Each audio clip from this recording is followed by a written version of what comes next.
really big sustainable agricultural that's developing. Dr. Foss of BioAg, he's been working in Ecuador for decades, helping indigenous areas, remote areas increase not as, yes, food volume, but in his view, I would say my view too, nutritional profile elevated using what some people in the weed world call living organic solids. Anyway, so you will have elevated nutrient profile in the food produced. Awesome. Yeah, no, I mean, I don't blame you. Your dollar goes so much further in places like Ecuador and Peru's Thailand another and good one. There's a lot of big, huge expat of Canadian Americans in Peru, Ecuador, Colombia, and of course Costa Rica. But that's a little bit more expensive. There's a What lot Costa of Rica expats is. in Peru. In Iquitos, Peru, there was a shit ton. What? You're muffled yeah, still. Oh, you're in Iquitos, Peru, there was a lot of them. Oh yeah, yeah, yeah. Yeah, I got to ask you something because you were in Thailand. Yeah, All right. So I'm going to just ask you some preliminary questions, and I'm not trying to trick you. an interrogation. Okay. No, no, not at all. Would I be accurate if I said that you've probably sampled at least 30 different native strains while you were there? Women or weed? Weed. Weed, No, of course. yeah, no, I tried. I tried over 100 of the local stuff. Yeah, Yeah. for the weed Okay, strains. so Hey, you tried a hey, bunch, women right? or weed? So you tried several from, Yeah, it doesn't matter, good, bad, or indifferent. You tried, and they were native strains, right? yeah. Okay. Because I had this discussion with somebody who really shouldn't be running a show. Okay. And what I'm maintaining is that if I took 30 separate plants,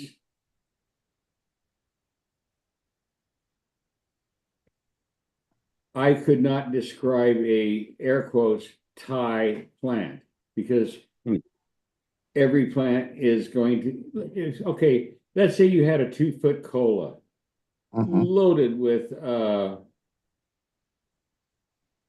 where pollination sites, right? Here, whatever you want to call it. And let's say everything got pollinated. I would guess you could easily figure on at least 1,000 seeds, right? Yeah. On a dense bud. Okay. How much similarity do you think there would be between seed one and seed 1,000? How much? What would be different? I'm sorry, I didn't quite Similarities, understand. similarities, or traits, Oh, whatever term you want to use. And I'm for saying, growing outdoor, you mean? yeah, Or indoor? No, outdoor, it's going to adapt to what works thank you. well and best there. You So, for mean instance, like in you mean genotype? yeah, yeah, no, Oh my goodness. Yeah. Wow. Okay. So we're in the agreement, uh, right? the lowland. So like the all of the stuff in like the rice paddy areas was all lemon dominant, like across the board.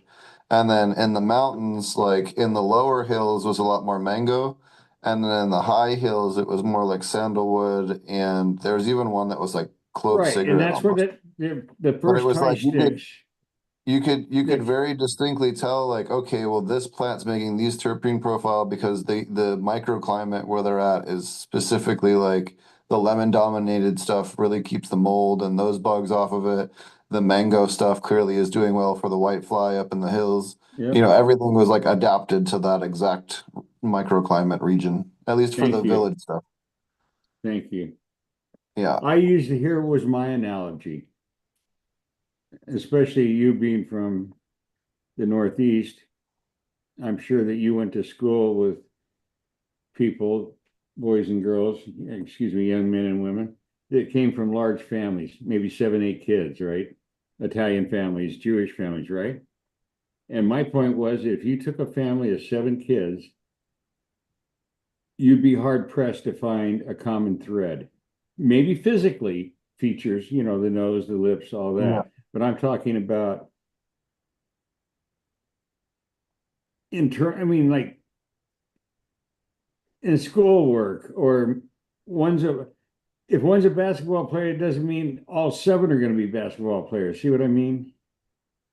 Yeah. So how much genetic influence is there? There's more factors than just, well, I crossed it with a tie, so it has to taste like this. And I'm saying that's just bullshit.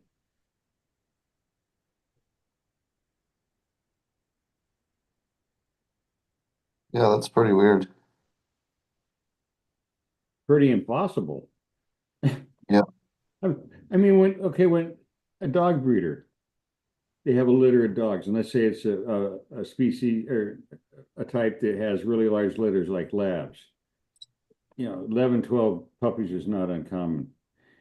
And there's one gene that determines whether that's going to be a black lab, a chocolate lab, or a yellow lab. You can breed two black labs and come out with a litter of yellow labs. You can come out with evenly split, four of each. See what I mean? So it's one gene that divides that. That's how close it is.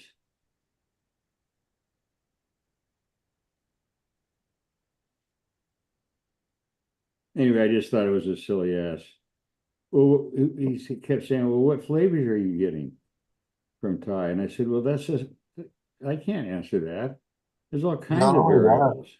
the chocolate tie is super unstable. We had like 14 different chocolate ties, and they had like a really good range of chocolate terpenes, but all of them were super unstable and Mm. like just constantly hermed. Like we didn't find a single chocolate strain that didn't herm or herm easily. So we just That was trashed it all. the Thai that arrived here 48 years ago into the States, right? Was definitely from the Northwest, where Burma, Laos, and Thailand can come, connect. And the chocolate didn't come until about another year, and it was always really small amounts. Now it makes sense. Uh, Yeah, we there was really one tiny, that was like the one was like a really sweet, sugary kind of chocolate. Another one was really like a fudgy kind of chocolate, and the other one was like a really dark chocolate of the three that we really liked.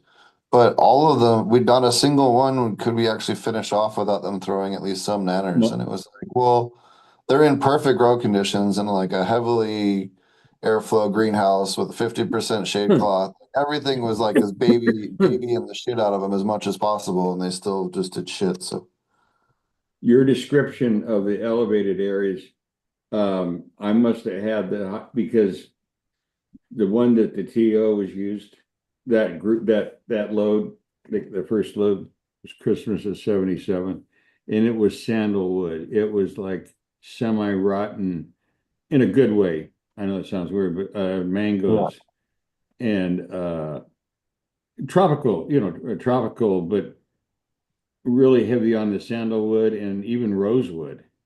It was really well, compared to we'd been smoking, fucking shit from South America, Colombian, worst crap that was ever imported. I keep hearing about this. Well, you should just try the Santa Marta Gold. Yeah, I'm sure it was wonderful, but that wasn't what we were smoking. They I weren't think bringing it in by, huh? the worst weed anyone's ever given me was like the low quality mids in Harari. I was like, this isn't. Yeah, It took me a minute to realize it was weed. yeah. Like I was like, no, we're gonna go buy some. Like I'm gonna go find us some weed. So 2 hours later, I had two different sacks of weed in my hand. Everybody's, taste is or has, their favorite. I still, for me, and I've been smoking now for 60, almost, well, 59 years. The best I've ever had is the really high grade stuff from Mexico. Guadalajara. And please don't mention Acapulco Gold. That one just sets me off. That was a fucking song in 1965. I'm serious. Look it up. So you're saying they've Hey, been playing this strain name game since then? oh God, yeah. Okay, here's how it worked. People start smoking weed and hash because the Brotherhood's bringing in tons, not pounds, tons of hash for about 7 years. That's why the DEA was set up in the United States, was to take down the Brotherhood. Nixon, they were neighbors in Nixon. Nixon's White House was about 15 miles from Laguna Beach, where the Brotherhood was based. So we went through that, and there was some good stuff that would come in, like Panama Red. That was real, but they're all sativa. I'll tell you something. You talk about every weed in the 70s that people yammer about today, and they're all sativas. Every fucking True. one. That's absolutely Every true. fucking one. Anyway, uh, we would always, like, we could get tons of, literally tons of Colombian, fronted, 6 weeks to turn. Then you bring the money in, the remainder, whatever. But when it came to the good Mexican, you were lucky if you got a half pound, even at my, level, and my guru and my connection. He might maybe get a pound or 2 pounds, and I might get a half because he had to split it with another. It depends how big of a seller you were. You know how it works. So yeah, like the Guerrero Green grown in the state of Guerrero. I mean, it looked like the stuff of today, uh, the high end stuff out of Humboldt or Southern Oregon or Coot stuff.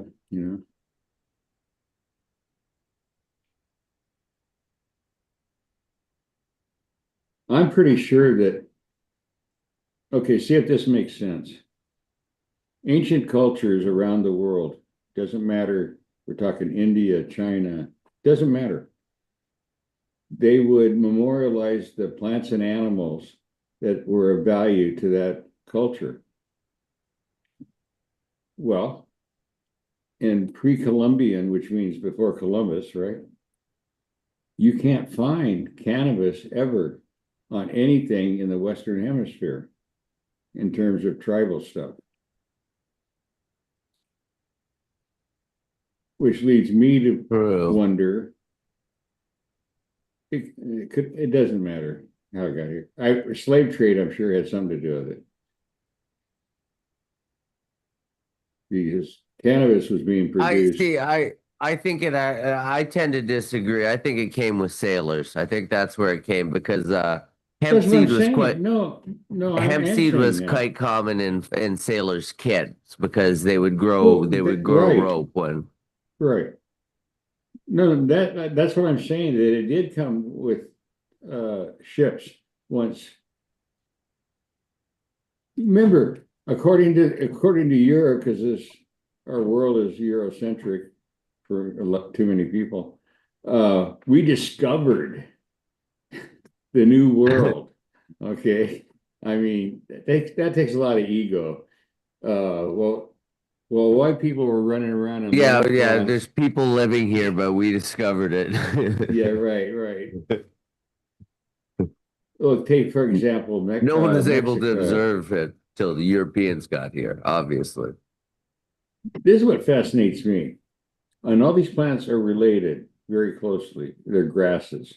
Corn, your grains that we traditionally use to make bread, wheat and barley and whatever. And then rice. And rice was dominant in Asia. The wheat and rye and stuff was Eurocentric, Europe. And then the New World was corn. Yeah. There was like 300 varieties that archaeologists have put together. That's amazing to me. Even today in Ecuador, where potatoes are believed to have originated. You can buy up to 350 varieties. Yeah, they have Peru has That's something like amazing. 1,500 varieties total in it. Like, yeah. Yeah, And they're literally to be grown at different elevations, and the right. Peruvians like knew exactly where each fucking potato needed to be on the mountain, and like, yeah, no, Okay, a little it's bit of history for you. It's the real natives of Ecuador. Their tradition is that their culture and tribes moved from Peru and brought that knowledge with them to Ecuador. So that makes all kinds of sense Oh, because uh, the so potatoes, especially, as far as full plant evidence, there is none, but there is pollen evidence potentially. There's a study that actually found some cannabis pollen um, that may have been there before Western stuff came in the Caribbean, actually, well, which is pretty wild. you look, birds, I mean, travel a lot further than Europe to Oh, sure. or Asia to Western Hemisphere. yeah. I mean, you And have cranes that, you know, thing is there's the dust, like, okay, so the Caribbean, it wouldn't be possible without the Sahara dumping dust into the water, right. because Yeah, there's not yeah, actually enough iron in the water there for yeah, reefs to grow and for the formations to happen for right. the Caribbean islands to come up. So without Yeah, Africa dumping Sahara dust on the Caribbean wouldn't exist. yeah. Yeah. But I could totally see pollen getting pulled around the same way though, as the dust Well, gets. okay, here's one for you. Let's say, okay, you're in Canada, I'm in the United States. You have a worm bin, I have a worm bin. All right, birds can eat, they can ingest cocoons, but they can't digest them. So the old expression, what goes in has to come out. So when they uh, defecate, the cocoon drops. And that's how worms have moved around the world because of the different varieties. And then they get Yes. misnamed like this European night crawlers means absolutely nothing. I mean, yeah, it's a different species than Ensenada fetida, the red wiggler. Okay, Yep. I'll give you that. But the African, you get the idea. And the African night crawler isn't a night crawler. It's not even a good composting worm. Well, the European red wiggler is a honky, and then the African African worm. Yeah, right, right. Well, what makes them good is that okay, you'll never have this, but if you did, so this is like one of those rhetorical things. A pound of worms today would equal 1,000 pounds in a year, given their reproductive rate. Here's how it works. So each worm, they're hermaphrodites, they're asexual, but it takes two to tango to create cocoons. So they line up, they exchange body fluids, and then they go about their merry way. And they'll drop two cocoons. And they do that twice a week. Each cocoon will have 5 to 7 hatchlings. Within 7 weeks of hatching, they're sexually mature. So you can see, I mean, just think about this for a minute.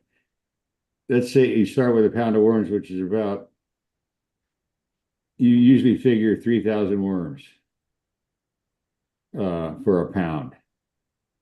So in the first week, they're going to produce 3,000 times 4. They're going to produce 12,000 cocoons, hatchlings. I'm sorry. Yeah. Anyway, you get the idea how fast it runs. It's crazy. It's crazy how fast a worm colony will grow, and how fast they can replicate. Yeah, with Yeah. each of them dropping three and four, 3 to 5 cocoons every 2 to 3 days, and so like it's Yeah. yeah, it's huge it's huge how the numbers explode and how they can expand. I need to get my worm bin rocking again. The easiest way, honest. And I've been helping people for 15 years online. You need two things. a pallet, standard pallet, like they ship commodities on. And then you want to get the biggest in circumference, smart pot that you want to mess with. The reason is that you want it on the pallet so they can breathe from the bottom. With a smart pot, it's going to breathe from the sides. So you're not going to have any problems. I mean, it's perfect environment. All you have to do is maintain the conditions, and the worms, the ability to deconstruct organic material and turn it into castings instead of manure is nothing short of remarkable. You can't, all this shit about these supplements and for the gardening, oh, if you just use fuck you. Give me sphagnum peat moss from Canada and some worm castings. I'll take care of the rest. I don't need your help, okay? Get some basalt in there. You guys got basalt. Fuck, you sell a shitload of it. Rock Come on, dust, you need some Canadian Calmag. glacial rock dust. What's that? Yeah, You need some Calmag. Yeah, Calmag. yeah, right. Calmag. Which no, never mind. That one just cracks me up. I mean, okay, What? if you go to like a Walmart, I mean, a big, then just a regular retail store, right? And you go over to the healthcare section, and you buy, God, what do they call it? Oh, Epsom salts. Yep, That's magnesium sulfate. that is. That's, I mean, That is, and it's dirt cheap to buy in that form. it's dirt cheap, but man, you put a label on, give it a really cool name, like Yeah, you buy that and a bag of calcium nitrate yeah, and you're good. yeah, Epsom salts. It cracks me up, man. But Hey, there's a plants problem love it. lately. Plants love it. There's Throw a little drop of Dawn dish soap in there, and Oh you're yeah, laughing. I there just is a We got a problem great lately product. that I've seen with some people. They use too much silica, and the silica put up their pH in the soil. oh yeah, you know why? Because Yeah. these liquid silica products, I know them all. Go look at the label. It says potassium silicate. Potassium, man, will raise the pH of your soil, especially in this form, like a motherfucker. Huh. Because you're supposed to apply small amounts, but the stoner, well, half a teaspoon, fuck, I'm gonna use a tablespoon, man. I Glug want glug. really big buds, Yeah, okay. I was like, yeah, have fun. How much do I put in, Oh, man? 2 glugs. I told you, yeah. glug glug.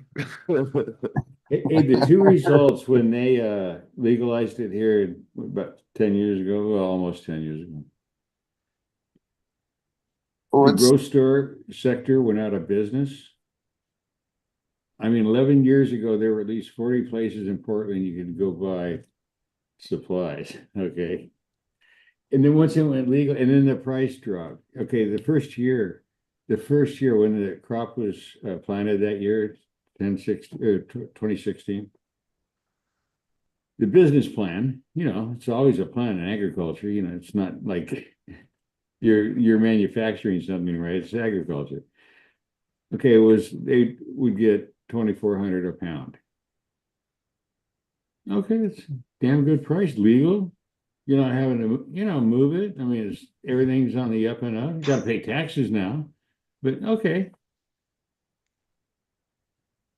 And Oregon wasn't plant count. Oregon was a small license was 20,000 square feet, and the large license was 40,000 square feet. But it didn't have to be contiguous, meaning, let's say you own 5 acres.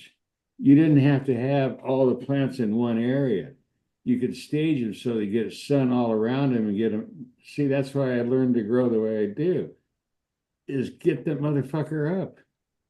You know, I'm not going out and manicure it and hey, because that strive to survive is what creates the terpenes, terpenoids for the plant. So you get stronger weed. It's just, basic botany. Yes. Anyway, so the price dropped down 80% the first year. They planned on 24 and they got less than 5. And now I talked to, I think his name's, anyways, with BioAg. I think Potent Ponics had him on the show even. I can't remember the young man's name. Anyway, he told the audience, because he's working with, growers around the country, that in states that have this thing going on, like the West Coast, you ready for this? $185 a pound, brother. I mean, there's people in Oregon that over the years have just returned their licenses of the year. Fuck, I'm done. Okay, that's it. I'm done. You can't. How are you going to compete? I mean, because this is the business. This is like grows getting together. Hey, But I mean, let's make is some it money. isn't this just a cycle though? The price goes up, the price goes down, then everybody drops out, and then the price stabilizes somewhere in the middle at a 400 or 500 a pound, Okay. maybe or something like that. Potent can vouch for this because they have stores in California as well as Oregon. It's called Nectar. It's a dispensary. Yeah. All right. Just in Oregon, 98 operations. We got 3.5 million or 4 million people here.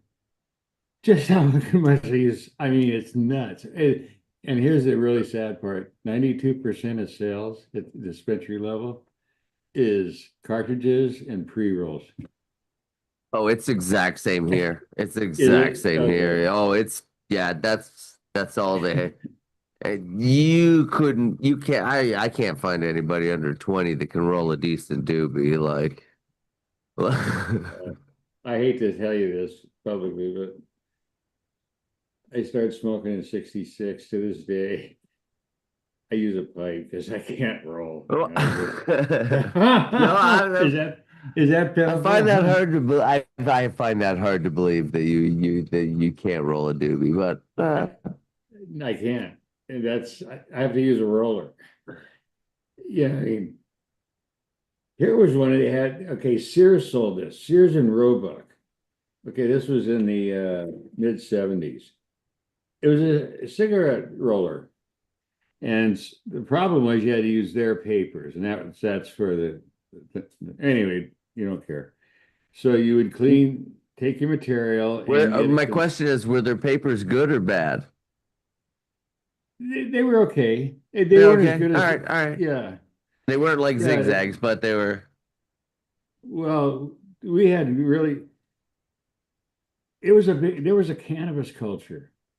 I mean, it's about smoking weed. And there must have been, this is no exaggeration, 30 fucking brands of papers. Some lasted, some did. I mean, but yeah, I had these ones that there was no glue and they were made from rice. And I mean, you had to be really good to roll. There was no structure like there was to hey, I started out, we were smoking yellow zigzags, the wheat straw. Jesus. Anyway, that's what the yellow submarine and that whole thing. So Nice. yeah, God. Anyway, papers were a big. So anyway, this machine you had a hopper and you put your material in there, and so it had to be kind of a consistent size. And then it had the little place where you put your papers, and then you hit the button, and then down the chute came these joints. Okay, What? so yeah. I want one of these. Automated. Yeah, look at cigarette rolling machines. Seriously. What? All right. I'm going to try to find this Sears one. Oh, I did. That was Sears out of business. Somebody's got to have a picture of it Well, that's somewhere. true. Do Hey, you mean look the at this long one. cigarettes that you get a chopper and You got like a cigarette that's maybe long, like 10 cigarettes, and you cut them together? No, no, Well, no. Uh, no, they came out the size of a cigarette without a years. filter. And then maybe you could put a filter on it. I don't remember that. That was 50 years ago, so bear with me. Hey, I'll tell you what, look up Thai power extraction machine. I'll tell you how you make money in this business. They were only around for about 18 months before the DEA took them apart. I just wanted to give a quick fuck you to Humidor for refusing to release the Wade Laughter interview for his funeral. What a piece of shit. For who? Wade Laughter. We did an interview with Wade Laughter, and he's holding it hostage, and we asked to get a copy of it because they're doing his memorial, and we wanted to send it in for that. And yeah, he's a selfish little piece of shit Zionist. Nice. You know, have you ever seen his garden? No, You mean the garden his buddy runs? He doesn't grow. He doesn't I even have know. a plant at his house. All of his plants are at his buddy's house. His buddy takes care of him most of the time. He doesn't even do shit. but you got a grow at a buddy's house, and he called it a seed company? Yep. Oh, wow. I'm impressed. Well, I don't grow anymore, so I have a couple of people that give me. I took care of them over the years, and Yeah, but you aren't out there saying you're a breeder and a grower. no, I've never called myself a breeder. My growing days are over. I've been there, done that. It's a shitty Well, I business. don't know. When you get to Ecuador, I don't know. You might have to try some longer flowering sativas there, where where the weather permits, if I'm the thinking law about permits. Cuenca because it's up in the Andes, and it's just like Oregon. The average weather is, I'm going to be Okay, off here a little bit, but sorry, what was this? something like What was this? 65 to What was this place called? Cuenca, Cuenca, Cuenca, Ecuador. That's where you're going? There's a large Canadian American expat community there, like 10,000 or something. Is that where you're going, Coot? You're going in We're, Ecuador? yeah, He's considering.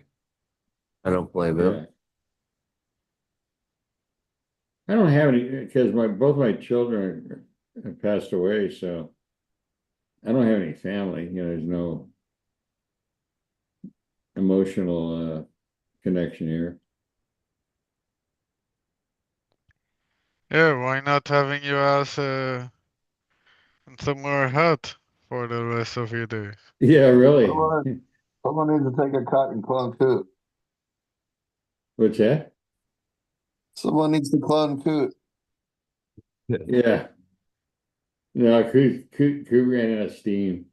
I mean, it's hysterical some of the shit that I hear today. I mean, I can't even wrap my brain around it.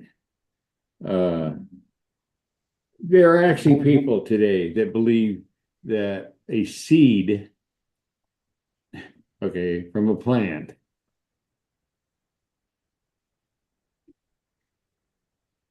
is identical to the seed that was grown next to it, or on the same. I mean, in other words, if you get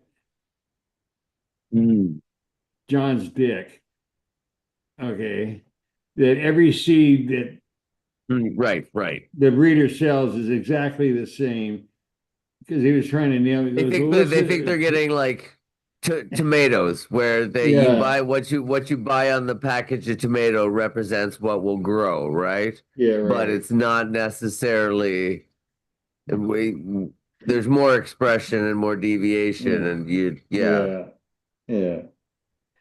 Well, I So, mean, yeah, it's are we growing in a real soil or just dirt?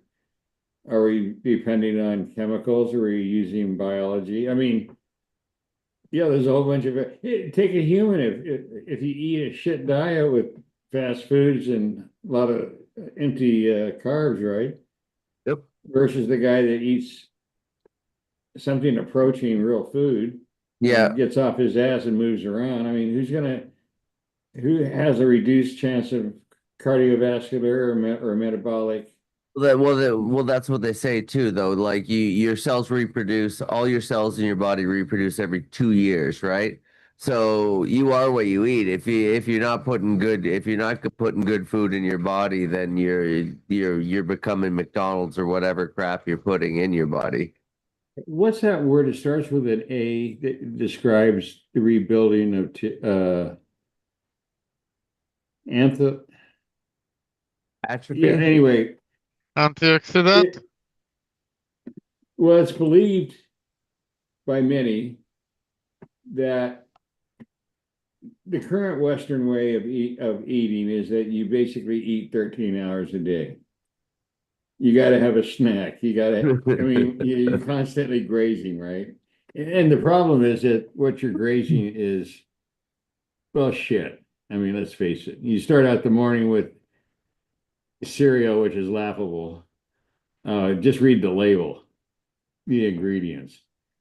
Um, but regardless, that a calorie is a calorie is a calorie. I mean, all these stupid ideas. And I just finished. What's really cool now is you can download a PDF, say a study, a really hardcore. I mean, really. I did one that was 900 pages. That's and get you got AI to summarize it for you. Yeah, summarize That's and review, sweet. or review That's and awesome. summarize. And then I said, okay, put it in a list, like a list of key points. Anyway, you get the idea. I won't bore you, but I was You're just not. laughing my It's ass a off. great way to use AI. Like it's a great It I is. mean, like as long as it's compiling it correctly, I mean, it's an absolutely great way to use it. Yeah. Absolutely. Well, okay, here's a good one. When I had a stroke last year, you wouldn't believe the amount of tests that they do. And they're at your portal where you have your health account, whatever you want to call it. Okay, so I downloaded the PDFs, which, and I'm not a medical doctor. I understand less than 10% of what it says. I got, whatever. So I had AI look at it and ask for an evaluation as a MD, neurologist. Is I was really worried. Anyway, it doesn't matter. So anyway, you're not going to get that from a PMA or a doctor on staff that has 2,300 patients. So you got to see 2,300 patients every year. Let's do the arithmetic. How many do you Yeah. think a doctor would see in a day? What? Maybe Six, 70. eight. Okay, I'll give you that. Let's say eight. Yeah, eight. Yeah. Even if they Eight. did 10, let's say they did 10. Okay, that makes it Easier easy number to because work they're with. round numbers. Okay. Yeah. So they work 5 days a week, so that's 50 a 50 a week. week. And there's 52 weeks in a year, so we're at 2,600. Yeah. In theory, they did 10 a day. Yeah. Okay, which okay, So I'll then do 10 that. years. Yeah, yeah. You're roughly 10 years, yeah. Tell me what kind. This isn't healthcare. This is sick care. Oh, wait, let me give you a script. I've had a PMA tell me, I said, well, I want to do that because it'll increase my blood sugars, won't it? Oh, no problem. We'll just increase the. That's when I left driving home. I'm thinking, no, we're not going to do that at all. So that's the day I stopped. Quit eating sugar, exercise every day, at least 3.5 miles walking Right. out in nature. And guess what? I put up my diabetes in remission. This is the Yep. biggest killer in the Western world is type 2 diabetes. It's the leading cause of cardiovascular diseases, cholesterol, lipid issues, uh, pancreatic cancer. I mean, the heavy duty shit. Hey, when I was a kid growing up, diabetes was something your grandpa got, and the poor guy was going to be gone in 2 or 3 years. Okay. We're seeing it now in grade school. Yeah, Are it's you it's fucking insane. kidding me? It's literally it is insane. Yeah, but like Gorski was telling the last week, what you look what the parents are buying for their kids' lunch, Yeah, and it it's gives you an horrible. idea sometimes. Yeah. Lunchables. Yeah, convenience is killing us as a society. We're so hung up on convenience. Well, I could just get it in. Yep. It's in a bag, or you drop it in boiling water. Yeah, but look at the shit that's in it. Read the Yeah, fucking yeah. label. You're just boiling microplastics into your Yeah. food. Like it's just I, like yeah. well, besides, you got stabilizers and emulsifiers, and Yeah. oh, here's the one, the biggest lie in the grocery store. One of the biggest lies: natural flavors. Oh, natural. Oh, Look up yeah. what that. I don't know what it That could means in mean Canada. anything. That could Anything, mean anything. anything. Natural colors and natural flavors. Guarantee. I mean, There is some natural flavor I don't want in my food. you don't want it. Hey, look, the whole thing is about shelf life, because that our food distribution system depends on. Okay, an oat. Okay, in grains, many of them are called berries, like wheat berries, rye berries. You get the idea. Okay, some of them have special names like corns are kernels. Makes sense, right? Yep. Well, oats, God, I have no idea. This has got to be a Scottish thing. They're called groats, and that's an intact oat grain. Does that make sense? Yes. Okay, Yes. so they roll it like a pasta maker. It goes through large industrial rollers, which flattens it, and those are called, interestingly enough, Rolled rolled oats. oats. Okay. All right. From the time that it's harvested and now it's rolled, processed, packaged, goes into the distribution center, and is being used to fill orders. Okay. And then at that point, it gets to the what do you call it? Distribution center for the grocery store chain, your local, whatever your markets are in your part of the world. Okay, and then finally it goes out to the stores because they have it to ship to the stores they order it. They don't run how much. Anyway, you get the idea.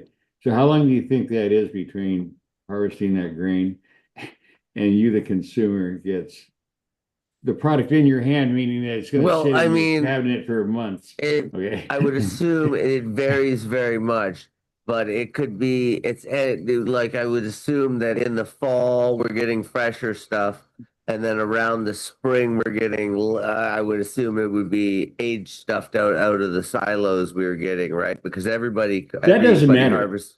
Grange developed as an organism to last for centuries, Yep. centuries intact.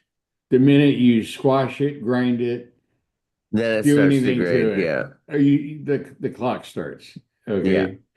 So I started out with a hand one.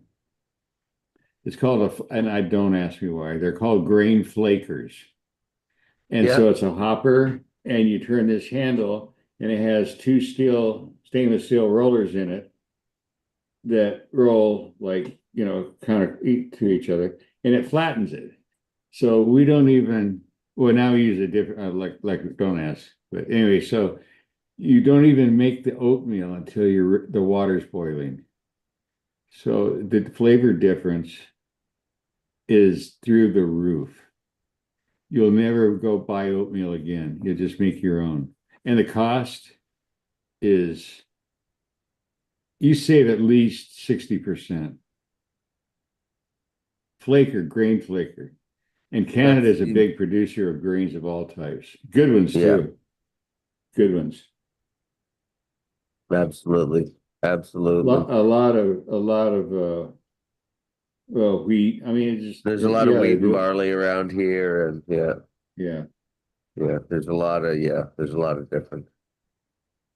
We're at one of the not even, oh, maybe it's probably like 20 miles from where I live at the most. One of the largest producing regions in the world, literally the world, for hops. At least Yes. at least 35 varieties. I couldn't even begin to tell you. They think I'm a weirdo because I use their barley as a fertilizer. You're doing well. This is a true story, brother. When I first learned that, I started out malting my own grains and beans, legumes too. Yes, you told me this before. Yeah. Yeah. Until then somebody told you that like you could just go get them at the Store. brew store. That was Yeah. it. We're done. But this store would only sell maybe I was using the organic, which isn't But necessary. how did you figure out you wanted to the barley was the one you wanted to use? Like how did you Oh, figure that out prior to oh, okay. where did you come across that info? Because I'm a hobbyist baker, bread baker. right, I know my absolutely. own wheats. So in the baking sector, bakers use an ingredient called diastatic malt. I never bothered. I didn't know what it was. I just knew that he went ordered it from the baking supply houses. So one day we're out in the woods up at Mount Hood hiking. We're taking a break, big beautiful vistas around Hood. I got my cell phone. I went to the scenes. Oh fuck, man, it's got like 5 bars. That's cool. So anyway, I'm sitting there and I smoked a joint. And I'm thinking about what the fuck is diastatic malt? So I looked it up on my phone. And I went, barley. Well, I knew that in bread, it's a specific fungi that makes beer and bread, exact same species, everything. And they add it to bread because it enhances the metabolism rate of the fungi. And that's what gives you bigger loaves. That's why a French bread looks the way it does, and a pita doesn't. I don't know, or, whatever. So I knew that enzymes drive the deconstruction of organic matter. What I didn't understand is that diastatic malt was meant. I thought malt was something they did. I had no idea what malt meant. All it means is that a seed was sprouted and then you dry it.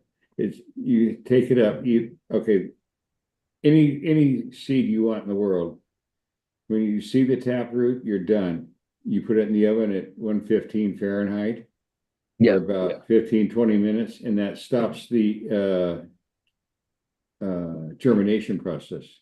Yes. But it activates the enzymes contained in that grain, and barley is preferred in bread because, well, they've been doing it for 8,000 years, but that's another story. But what the science behind it is that it has the highest levels of enzymes. And for example, there's one in particular, all grains contain alpha A hyphen amylase, alpha amylase. Barley is the only grain, I'm not saying the only plant material, but the only grain in this discussion that contains alpha and beta forms. Your saliva is both forms of amylase. So as soon as you begin chewing your food and the saliva in your mouth starts mixing with the food material, digestion begins, so that as it moves down your esophagus into your stomach, a lot of biology has taken place because the enzymes drive the entire universe. There isn't one function that isn't. Enzymes are described as catalysts by botanists, and so and you can always tell they end in English. I don't know, maybe that's Latin. Anyway, all enzymes end in ASE. And so you take one like urease, that's for urea. Yeah. It convert. Okay. You has phosphatase, and what stoner doesn't like phosphorus discussions? Okay. You got My double raster bloom boosters is right. Yeah. Chitinase, and that's an important one because chitin is found in the walls of fungi. And anyway, that's a whole nother discussion. Chitinase is one of the most powerful pesticides. Have you ever heard of a product called chitosan? I have not. Okay, it's a pesticide, but anyway, it's been used for And 150 so does it years. break down the exoskeletons of the? Yes, right. And Okay, yeah. it's Dr. God damn it. The LSD guy. Hoffman. Uh, The guy that discovered LSD. David yeah. Hoffman? Was it it was Hoffman, wasn't it? What's Who? his name? Albert Hoffman. Yeah, Dr. Hoffman. Thank you. He earned his PhD. This is all true story. You can verify all of it. He earned his degree from the University of Cologne, probably the oldest school in Europe. And it was because he figured out at the tender, this is his PhD, man, the tender age of 22 or 23, the molecular structure of chitin. Why was that important? Because it had been being used for about 60 years in dental surgery. That thread they sew the So sore that stitches with incision, cat's gut or whatever they call it. Yeah. yeah, it's made, but it's a form of chitin, Yeah. and it provides defense against infection. Oh, I didn't know that. And it's used on both, as time progressed, it was used on both external as well as internal surgeries. And it's still used today. There's some different options, and I'm not a surgeon, I don't pretend to be. But anyway, Dr. Hoffman had figured this out at this incredibly young age. And this was a big deal. And he got hired by Sandoz Labs in Switzerland, which they still are. They're one of the largest pharmaceuticals in the world. And they were looking for a migraine treatment, some kind of medication. And that's how Dr. Hoffman stumbled on LSD. They were growing molds on rye seeds, ergos they're called. And anyway, that's the story of that. So that's pretty. So fungi rye has been used around the world in different, even in bread baking.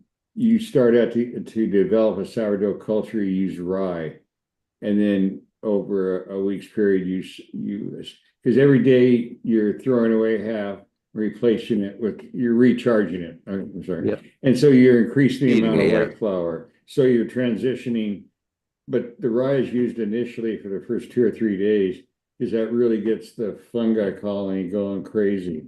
Okay. And most of it's from the atmosphere and your hands and the grain itself. I mean, all those play a part. That's why when you make bread, you want to use your hands. And this isn't there's a we have symbiotic we have a bunch of lactobacilluses on our hands and stuff like that as Right. well too. So like, Well, that Yeah. plays out when you buy cultures. It makes a There's a sourdough cultures. There's a website called sourdough, and it's spelled sourdo.com. And the gentleman was a professor of agriculture at the University of Idaho or something like that. And in that capacity, he traveled around the world. So he brought back samples. That was his hobby, it was sourdough cultures. And so you can buy sourdough cultures from Italy, Europe, Asia, Africa, long heirloom. But here's the deal. So let's say you buy a Madagascar sourdough and it arrives and you got to do a couple things to get it going. It takes about a week. And so you make a loaf of bread and you go, man, it's just, fuck, this kicks ass. yeah. And then, so you recharge it. And then you go to make another loaf in a few days. Pretty soon Do it's that your about- local. Yeah. And about 3 times you're done. Okay. It's Yeah. like buying like the San Francisco this and the one from Parma and this one's from, Yeah, you know, the first yeah. one's authentic, the second one's Yeah. 50%, the not so third much. one, Yeah. yeah. Yeah. There's about 25% on the third go around. Gotcha. It's so easy to do yourself. You start out with rye, like I said, it's like the most basic things on the planet. You got your grain and water, Yep. and the universe takes care of the rest of it. And then, like I say, it takes about a week. You start transitioning over, and there you go. You'll know it because you get that bubbles. See, okay, Yeah. just I know I explained this before, but just real briefly. Plants take in air, use CO2, and expel oxygen. Absolutely. Animals take in air, use the oxygen, expel CO2. Okay. Fungi are closer to plants, excuse me, to humans than they are plants because fungi take in air, use the air, and expel the CO2. That's how you get carbonation. Yep. So Yes. it's where carbonation in your beer is from the yeast, which is a fungi. That's, they call it yeast. But so when you go buy a pack of yeast at the store to make bread, that's just a dried form that was created by the Fleshman brothers back in 1860. They were immigrants to the United States from Germany, and they perfected the way of drying yeast that would last in your shelf life. It was for commercial, it wasn't for home bakers. People didn't have stoves yet in 1860, but for commercial bakers and what have you. You can make really good bread with you don't need sourdough. The way you do it, so you always want to start with what's called a poolish. And there's 3 forms of ferments in baking. And the poolish is you start out with equal amounts of water and flour. So you're going to make a paste. And you're going to add the tiniest amount of yeast, like 10 grains. Add that to the mix. And now you cover it. And it might take a day and a half, maybe a day, depends how warm your kitchen is. And that yeast comes alive. And you smell it and you go, God, this smells like sourdough. And proceed with whatever your formula from your cookbook or whatever recipe you want to use. And you'll get the texture of sourdough, you get the flavor of sourdough. And all you did was just put in some dry yeast into your poolishes. There's 3 forms of ferments. There's a poolish, a biga, and a pate ferment. A biga is Italian, where it's basically a dough with no salt. It's the only way I can describe it. And you use a tiny amount. You put that as you're making the bread and as an inoculant. And so this is a living thing that you keep. So before you bake, you pull some off. And a pate ferment, which is the French version. They had to have their own deal, I guess, or something. It's like that too. You just take a dough that's ready to be baked, which has your salt, and from the last batch, and you put it in the new batch and inoculate it, and so you can see where you're going with that. So That's the traditional French way. You don't. I've got all the equipment. You don't want to dick around sourdough. Just if you do find a good sourdough culture, do it one time and then turn into pate ferment. And there you're just making a dough to make a bread. Take a piece of it, put it in the refrigerator. You go to make Yeah. a new dough. You just Add add that it to in. the. That's in. Take a piece, You're put it done. away for next time. Yeah. Absolutely. Yeah, but when you're ready, I've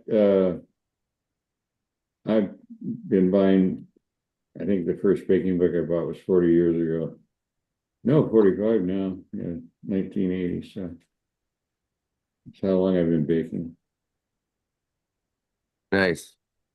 Well, you're good at it. The bread you send me pictures of is fucking something. Looks Well, like here's the something. one. Looks like something that's photographed on or painted, like, because it's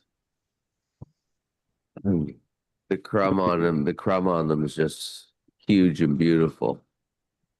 You grow some amazing. You bake some amazing bread. That's for sure. And grow some. You used to grow some. Oh, there's green gas. How's it going, green gas? Hey, trying to get through the fucking day, man. Having a joint. How about you? I'm doing Hello, well. green I'm doing guys. well. What's Hey, up? hey. So, Puffing a big joint? yeah, smoking a green gas. All Nice. right. So, I got a question for you guys. Let's talk about some cannabis fucking ethics. So, I got a guy who promised me, okay, I paid a guy $100 and traded him 8 packs of seeds. They were breeder packs. He kept telling me he was going to send me hash, and originally he said he's going to send me this hash, and he didn't. 10 grams, okay, 10 grams for 4 packs of seeds at 20 plus packs each, or 20 plus seeds each, and $100. So it's about $400 in value. I mean, sorry, it was less than that. Well, then he said, I got better hash I want to run. I don't want to send you that hash. I'm embarrassed to send it to you, kind of, because it's really not as good as I could have made it. Yada, yada, bullshit, bullshit. So he does this twice to me. But guys, this is in February. February 6th. I sent him the money. The next day I sent the seeds. He claims he never gets the seeds, the first 4 packs. So I send another 4 packs. Guess what happens? Oh, I got all the packs. I've been waiting since February. This is a guy who's supposed to be a friend of mine, like you, Beekeeper. Like my guy, like my homie. In the meantime, he's sending a bunch of product to a guy that I know, another vendor that I know, who's selling the hash right now on Instagram. The shit that I should have and be smoking. And I'm a pain patient, right? I have disability, and that's why I smoke hash, right? In the meantime, 10 grams of hash, and I've never gotten here. I offered him the opportunity to send my packs back and my money back, and he won't. He's not even talking to me, and he thinks that he can just rip me off. Yeah, he rip you off. Yeah. And oh no, he totally fucking ripped me off. So here's my question. I had the opportunity to talk to the vendor that he's sending hash to, who is a huge vendor for him, the major account. It's his only major account. And that person sells seeds also. It's going to have a dramatic effect on him.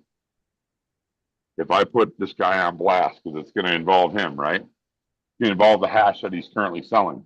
Right, you should fucking blow up his spot. If you fucking blocking you and owes you shit, then that's shit he caused. Right on. So you think that I should go ahead and fucking blast that bastard? Let me let I the would. community know. Fuck yeah.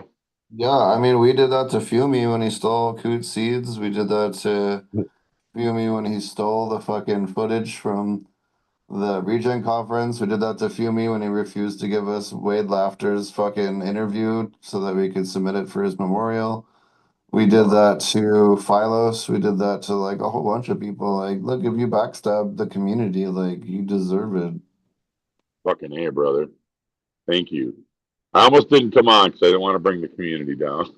I didn't want to bring anybody down, but I needed to talk to you guys because I am hella mad about it. Crazy. Oh, here's the sourdough bread of Coot. Nice. last weekend. That's beautiful. I love sourdough. Here's looks what like- blows my mind. Water, flour, and salt. That's it. That's Is it. this wow? Is this the original Coot? Is this Cannabis Coot? Yeah. Yes, this is the one, the only, the original. Oh my God, Adaptation. sir! I'm honored to meet you. Oh, thank Wow. you.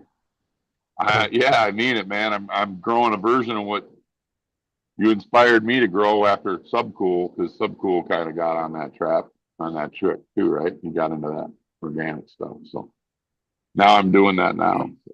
You know, before there was social media, they used to have forums. Yeah. And the biggest one was IC Mag, Gypsy Nirvana, that was his deal. And he had two groups in there. He had seedbay.com, kind of like eBay's how it worked, you know. Well, I got an old pack of Canadian bud hairs from 72, and you put up on bid and people would bid for it. What? You got butt hair 72? Wow. Yeah, yeah. So then the other company was Seed Boutique, and that's where, you know, I put that in air quotes, breeders Right. offered their seeds and whatever. So anyway, there was a forum called was it THC Farmer? Sounds right. Anyway, Subschool had a sub forum, no pun intended. And he was like God. He could ban you, not from the board, No, but just from you know his little fiefdom, and yada yada yada. So I was over at IC Mag, and they had like 800 posts a day just in the organic soil section, and they had all these, you know, for this chemical product and that one, like it made a difference. And I was part of the heart that I named us the organic terrorist group. So anyway, so somebody told me about, and I never heard of the guy, you know, because I wasn't part of the scene, so I didn't know who So Cool was, and I went over to the forum, and I've never used a different name. I don't do the sock puppet shit, you know. So I listened to or read about 15 posts, you know, or whatever. And I asked one question, and within 30 seconds, I was gone. I was deleted from inventory. I wrote, "Are you really this fucking stupid? Or is this just an act?" And that was it, man. The hammer came down. I was gone. And he had this soil called the TGA, the Green Avenger.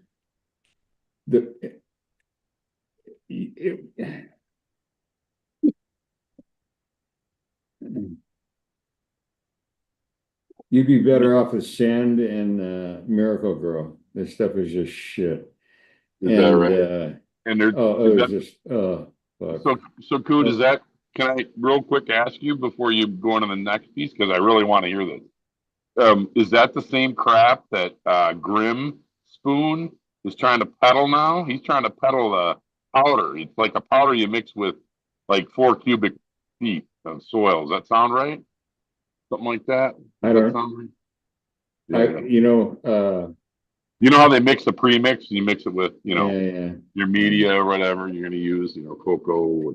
Here's what you need, and Mr. Potentonics is going to agree with me because one of his associate thinks I'm full of shit, and I think he's a complete fraud, Brandon Rust. But here's what you need in your soil. You have to have kelp meal, Hang on. and you need basalt rock dust, either basalt or granite. Oh. Besides that, you know, worm castings and your sphagnum peat moss. That's how you get a good soil. The rest of the gibberish, you know.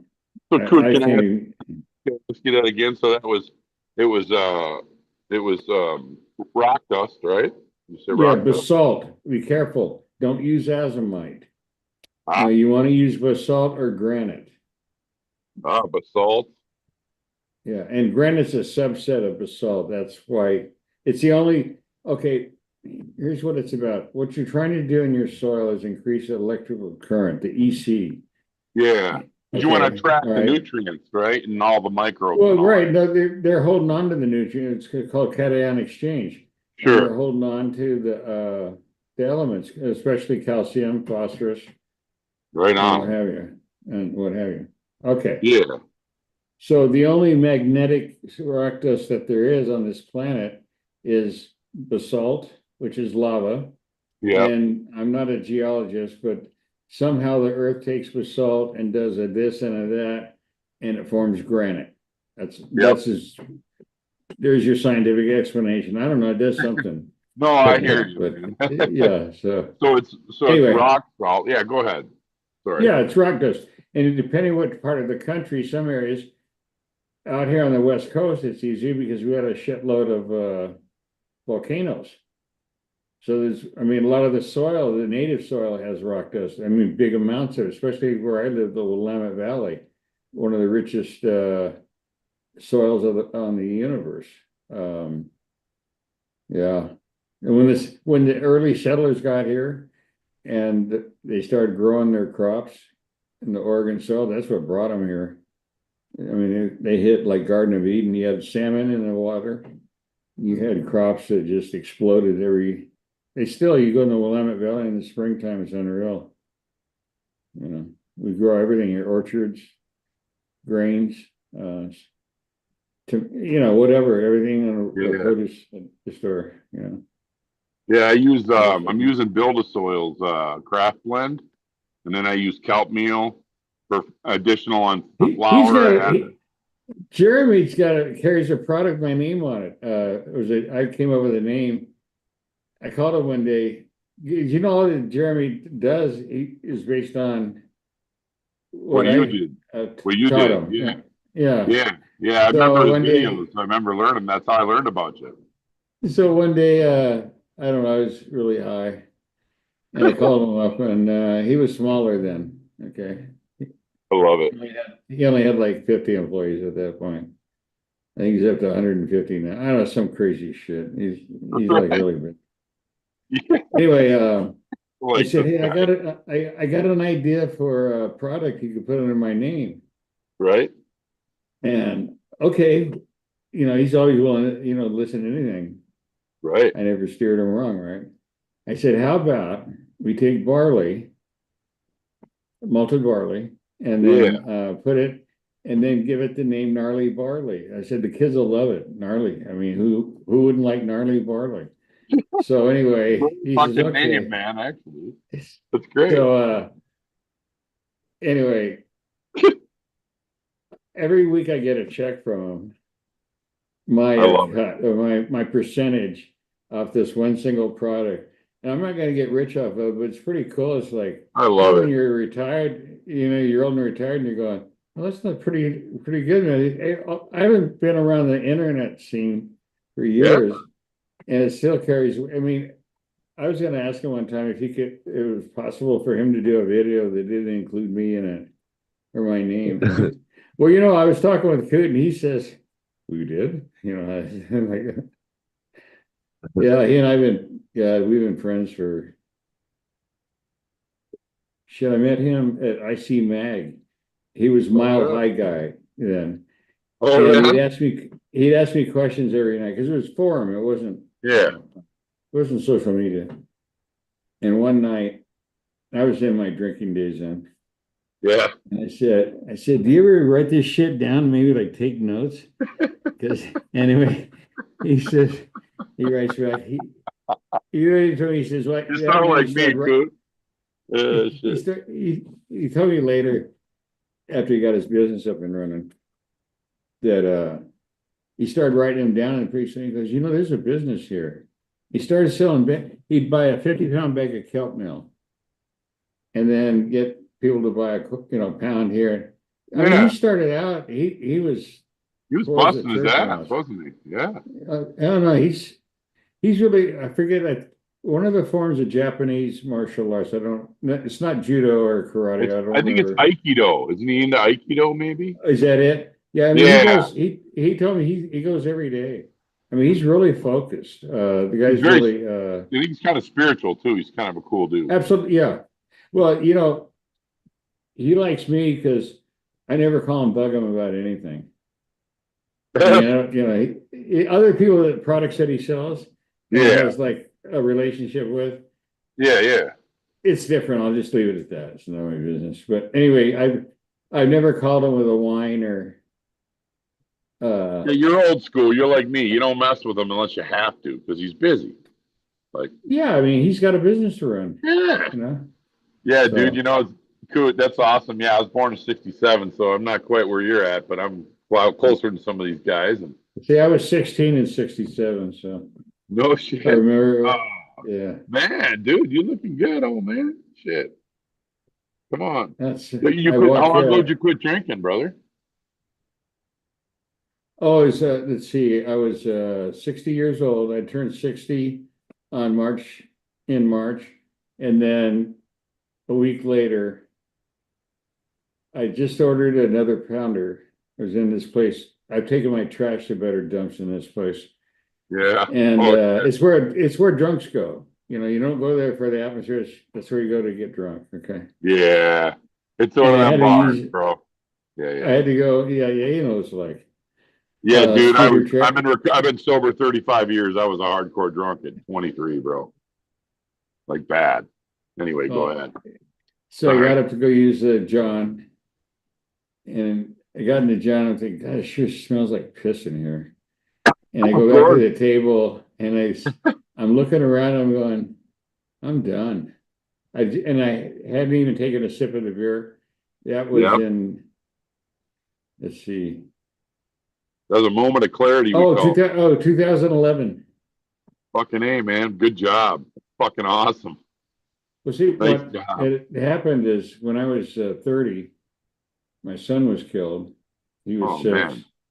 And then I'm 28 sorry. years later, in 2009, my daughter, a few days after she turned 31, she passed away from Oh, complications God. from.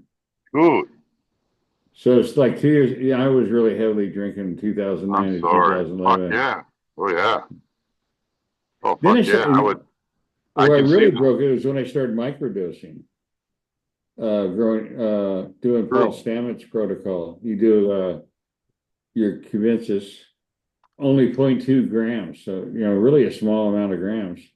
Yeah, brother, I feel you. I do it every day. Yeah. Yeah.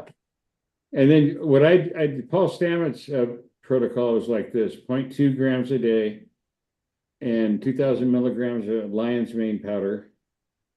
And Oh, then the nice. one that I didn't add because I hate the way it makes me feel is niacin, the skin thing. Ooh. You know how it burns. I Yeah. didn't like that at all. Oh, I And haven't See, tried that.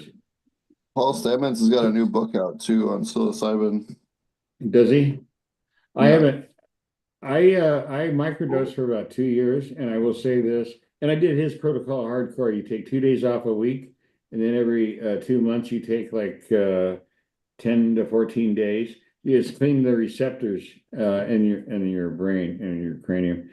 Um, Nice. I did it for like 2 years, and I have to say that I found great benefit. I didn't hide. I mean, I grew up in the era when, you know, Yeah. 5 grams was in nothing of psilocybin, so Right. yeah, I was 16 when I first read Doors of Perception by Huxley, Aldous Wow. Huxley. And so it made a really Yeah. big impression on me. Yeah. Doors of Actually, Perception, huh? I haven't read that one, man. I've read, of course, Brave New World a bunch, but okay, well, here was Doors of Perception. This is what Huxley did. He had a group of assistants, research assistants, because he was a big deal. yeah. And they had this planned out, and Huxley had written these questions that they were to ask him Right. because he was going to take this psilocybin. I'm sorry, not psilocybin, mescaline, Okay. mushrooms, or peyote buttons. Peyote. Yeah, yeah. Yeah. Well, he took a massive amount. Oh, And shit. so what this book is, they asked him the questions that he had pre-written, Yeah. and then they wrote down or recorded, or we were talking 1953, so whatever. They didn't Oh, have wow. cell phone, Yeah. and they recorded all of his responses. Holy shit. And then, so that's the book, Doors of Perception and the I Gates gotta of read Heaven and that Hell. one, man. Sorry. I Yeah. didn't mean to talk over you. But Yeah. it's interesting because he was an intellectual unparalleled. He was a personal friend of Krishnamurti, the great Oh, Hare theosophist. Krishna. Hare Krishna. Yeah. No. Oh. Krishnamurti. Oh, Krishnamurti. different Oh guy. yeah, the Hare Krishnas. Hare Those Krishna were is totally different. Oh, I'm yeah, sorry. totally, yeah, Oh, totally, shit. yeah. Here I am spreading lies. Yeah. Sorry.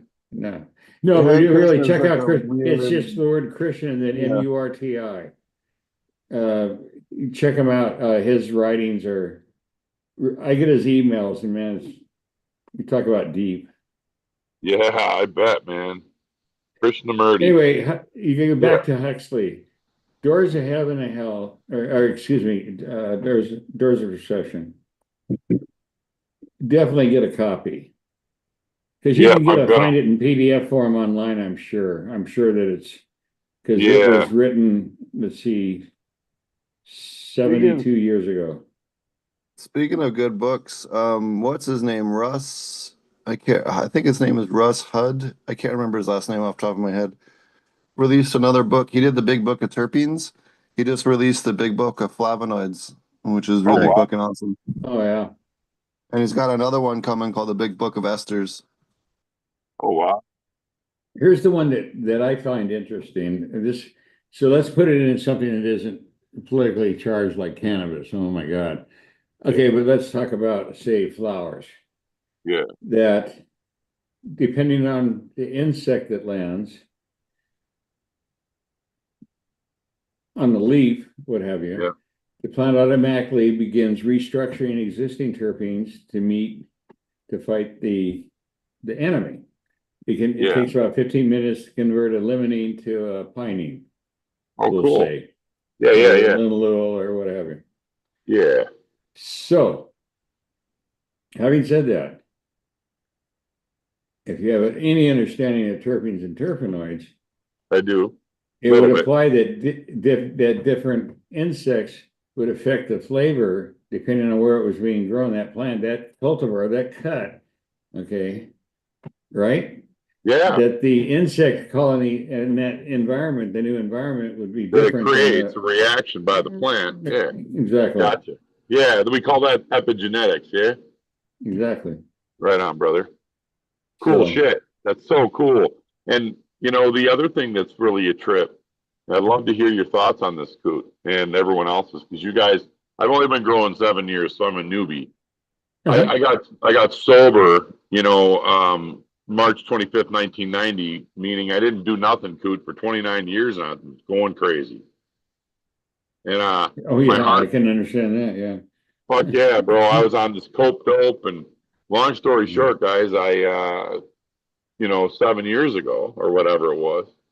I want to say it was 7, yeah. 2019 or 20, well, it wasn't be 7, but 6, 7, almost 7. 2018. Anyways, my heart went out, Coot. My heart got bad. I had a gallbladder. That blew out. I had to go get that bitch yanked out. When I was there, they told me I had a atrial fibrillation. And I went to the cardio guy, and he goes, "You can't take these drugs anymore." And I said, "Well, how the fuck am I going to get through the day and go to sleep?" Anyhow, he said, "Well, you can we'll fix your heart, but 5 years from now, you're going to have the same damn problem, because they make your heart messed up." And he said, and I also have sleep apnea. So I have a double trouble. Plus, I'm obese. It's like I got to lose weight. I got all kinds of shit. I'm a veteran, Coot. I got fucking 24/7 pain, right? I've got major damage to my spine from a combat exercise accident that happened to me.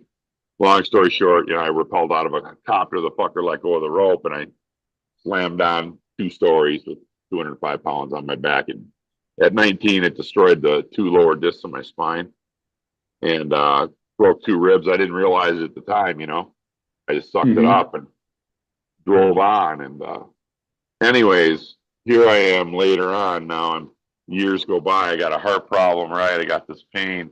I'm like, and I wasn't on opiates. I will not take them because I'm in recovery, right? From booze and drugs, you know. Well, so my doctor, I said, what about using cannabis? And my wife goes like this, oh God, right? Because she don't like it. And the cardiologist said, well, I don't know. I don't see how it could hurt you. You're kind of high strung a little bit, which I can be when I'm not stoned, you know. And he said, I don't see why it would be a problem. I said, well, it looks like I'm going to the pot doctor. And my wife just rolled her eyes. So, Coot, because the reason why, probably like you, and I think the guys in this chat, or in this conversation, I do everything big, you know what I mean? I go for shit, like back in the day, right? Old school, you don't fuck around. You get on it, right? Like if you're gonna do something, do it, And I go at it, hard. And I got 2 5x5s, 3x5, 2x4, and then some propagation stations, right? I mean, my whole life is weed now. Yeah. Yeah, I got thousands of dollars of genetics sitting over here. Just fucking now 30% is decent, the rest of it's shit. You know? It's like you get it. So the long story short, man, fuck, I'm going all over the place. But I was trying to get to was that it's really important for me to really understand this. And terpenes are really quality. I forgot what the hell I was saying here. Where do we start with, Coot? I fucking lost it. So does anybody remember? Well, we were talking about a plant is able to, this is the way it works. Let's say. Oh, yeah. Thank you. I remember. Insect, bee, whatever. Yeah, no, I got it. So the question lands on the plant. And sorry, brother. The plant can actually take an existing terpene. Yeah, and it alters the plant. Deconstruct it. Yeah. Well, no, it deconstructs it, takes a pinene molecule and turns it into a linalool or sweet. Okay. Whatever. You get a pesticide or fungicide. Right, exactly. Based on the issue at hand. It isn't a static thing. Based on the defense it needs, it perceives exactly. Whether it's a fungal infection, pathogenic fungi like powdery mildew. But even there's a perfect example. Around the world, there's 3,800 species of quote unquote powdery mildew. Black scab, apple black scab is a powdery mildew. It has nothing to do with the white powder. See what I mean? You can't show the color. Anyway, but many mildews, there's gray mildews, there's all kinds of them, yeah. Right. So I had a point later. Keep going, brother. I remember my point. Keep going here. I love to hear this. To be effective, you need a fungicide that is all encompassing. And unfortunately for the grow stores, some of the most effective fungicides being sodium bicarbonate, baking soda, or potassium bicarbonate is sold under a trade name for stoners called Green Cure. You ever seen that product at $30 a pound? Well, for $20, you can buy 50 pounds from a bakery supply because they use potassium bicarbonate to replace sodium bicarbonate so they can put salt-free on the label. Yeah. Potassium bicarbonate. It's really good for fungicide. Okay, sweet. Gosh, man. You want to put an ounce, which is 2 tablespoons. 3 teaspoons is a tablespoon. Yeah. 1 tablespoon is a half ounce. This is really rough. Okay, and then an ounce, if something's an ounce, then you need 2 tablespoons, basically. And make sure it's flattened, Someone say white flour per gallon. Sorry. All right, it's just an old Pillsbury. It's a very old Pillsbury Doughboy joke. Never mind. Okay, show Gigi that picture. That's was taken. This is now. You can look at the corn next to it.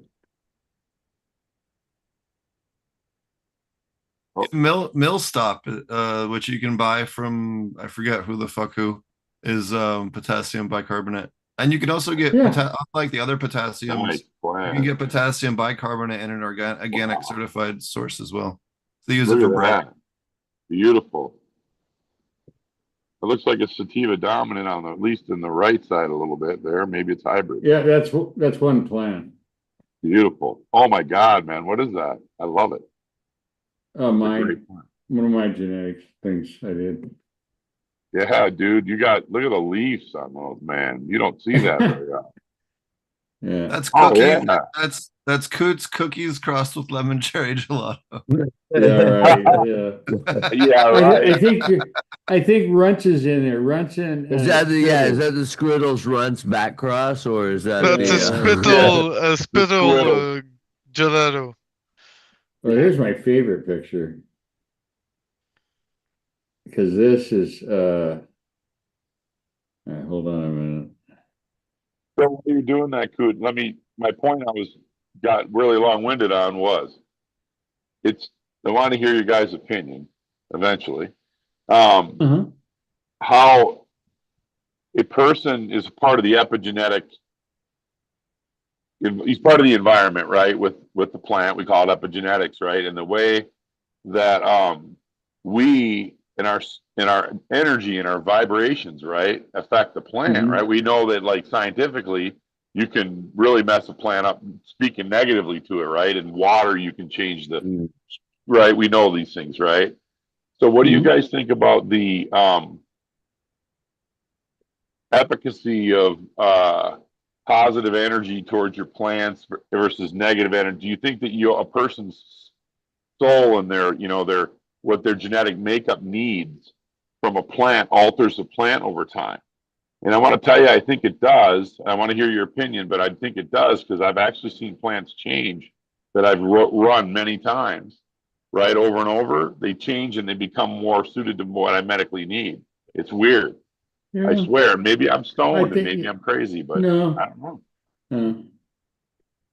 no, no. Oh, wow. Hey, show that picture there. Sweet. Right on.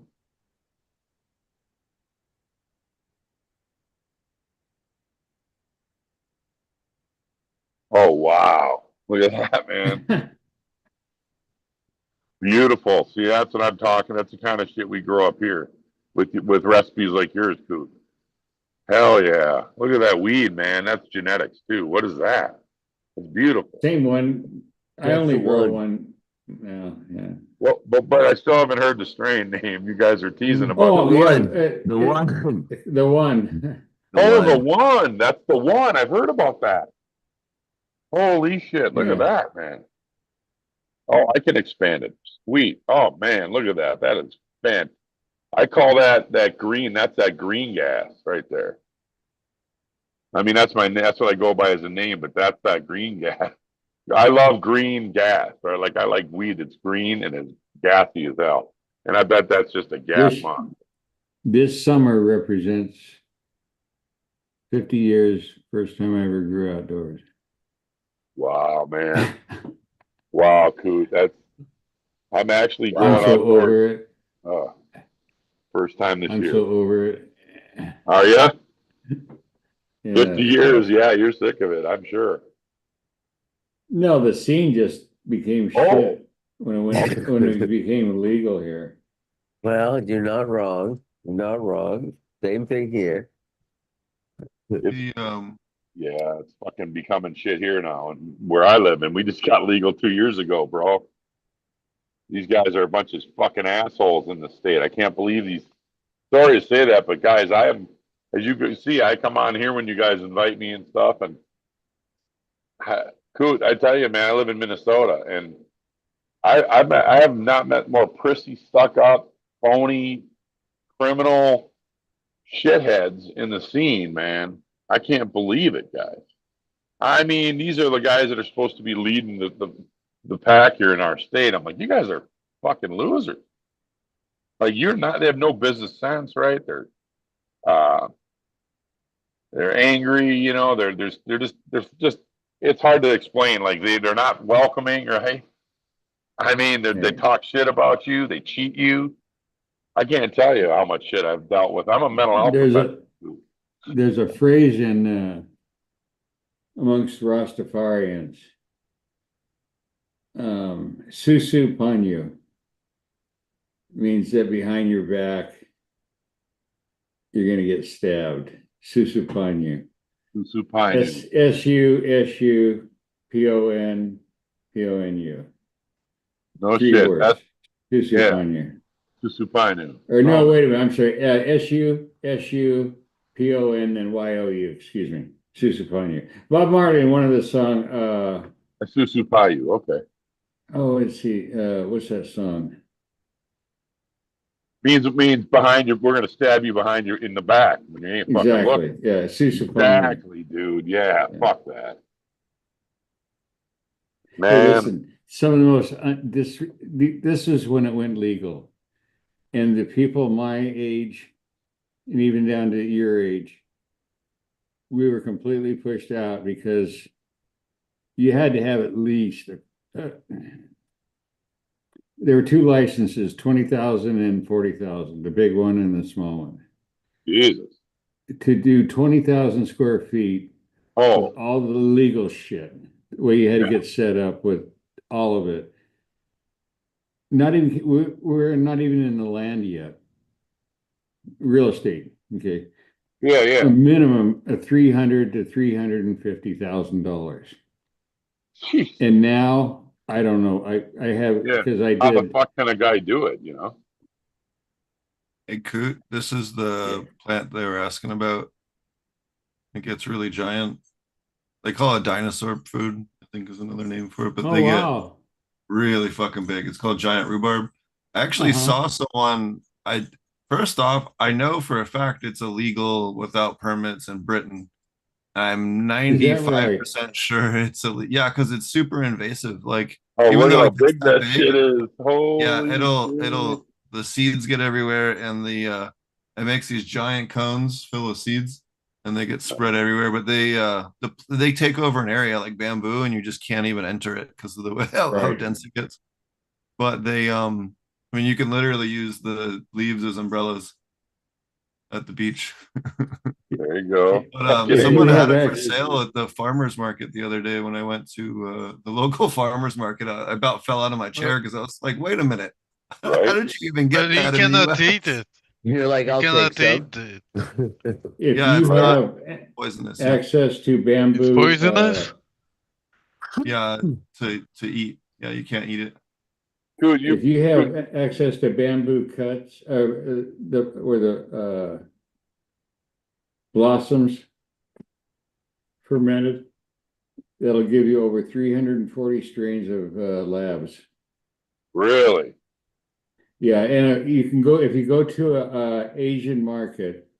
Yeah. Let me check the spelling for you. I don't want to mislead you. I think it's TEMU. Hold on a minute. Temu. Yeah, Temu. I think. What do you guys think while he's doing that? What do you guys think of nematodes for getting rid of fly in the larva? Is it really what they say it is? Live nematodes? Nematodes are great if you have Are you near the Twin problems. Cities? Yeah, they work really good. Like I put nematodes in all of my soil mixes when I plant out a greenhouse or whatever. When we make that soil mix, we always get the triple threat and we'll add those in it. Yeah. Just as like a preventative. But you only need to dose them every 3 to 6 months. Like you don't, they're But if you're dealing with like fruit fungus, I'm dealing with actually I'm dealing with Bavaria bassiana or Iceria fumistraceae is going to work really well. The other option would be the predatory mites, the Hypoaspis miles, or what is the new name for them? Stradiolalaps schimatus, I think is the shit, I can't write all those big words down. I gotta hit you up later. Yeah, that's the thing. So I am terrible at spelling and grammar unless it's Latin names, in which case I get them perfect. So that's a fucking awesome potent. I love it, man. That's funny as hell. That's awesome. Yeah, brother. Okay, potent ponics. Brother, if I can hit you up for the IPM later. Yeah, so I have little videos and all of these. I have a whole like 28 video playlist on my YouTube channel that are like 2 to 5 minute videos on all the stuff that I just said. You bet, brother. I'm gonna check you out. Thank you so much. Just a second. That's fucking awesome, man. I mean it. You don't have to get the India version, but the India version is MESU, MESU. Yeah, fermented bamboo shoots. And also, Fermented are you bamboo. anywhere near the Twin Cities? I'm 4 hours away, but it'd be worth it to get them. Fermented bamboo. No. This is something else. There's a woman there from India that I've been doing business with for almost 20 years. Oh, She nice. has the finest neem Oh, Karanja meal. I would love to try that. Okay, neemresource.com. NEEM resource. All one word. Neemresource.com. Okay. Yes. Thank you. Tell her Clackamas Coot sent you. Right? Okay. Tell I'm writing it on here, man. Oh, I love that old school stuff, dude. You know, Well, this the goes world back changed. 5,000 years, so it's really old school. Yeah. You're right. Oh man. You know, Coop, back when I was smoking weed to start with, back in '85, when I first found the fucking sweet leaf, I related to Ozzy. You know the old song off, we sold our souls for rock and roll. Yeah. Sweet leaf. Fuck yeah. I totally I related still to that remember. song. I brought back a big memory yesterday. I happened to the Ramones. I want to be sedated. Yeah. It's and that was music, man. Come on, I want to be sedated. That was the time back. Or that band Pussy Galore that had this song, Teenage Enema Nurses in Bondage. I mean, right? Classic. It was a different time back then, bro. That was back with the violent femmes and shit. It was the cocaine. Yeah. Into the 70s. By the mid 80s, everybody thought they were Miami Mice and just whiffing out and doing the disco shit. It was a horrible time to be.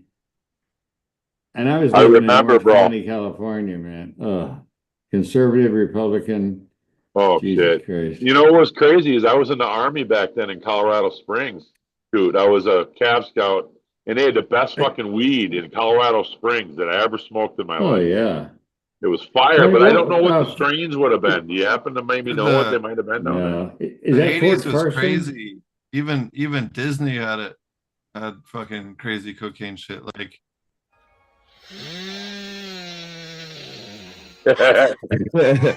is that Fort Carson? Yeah, Fort Carson. Yep. Yeah. 4th Infantry Division I was in. I was a 2nd of the 8th Infantry. And I was I was a stoner in combat engineer smoking hash at 25 cents a gram. You would have been my buddy, bro. My S3 used to come. He was from Texas, right? And he could roll a fucking joint with one hand, spitting chew out the window, and shifting his fucking Ford with a bad leg. The dude had a broken left foot, and he was clutching the fucking Ford F100. 3 on the floor. Those green fucking machines, pale green.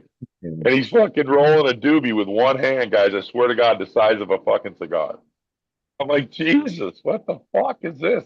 He's like, here you go, Bubba. And it was like, you just hit that with your chew mouth, bro. Like, I was like, all right, I'm smoking it. Fuck it. Because back then you didn't really say no to that. And he was also the guy that made sure I didn't get UA'd. You know what I mean, Coot? Because he was the guy in charge of that shit.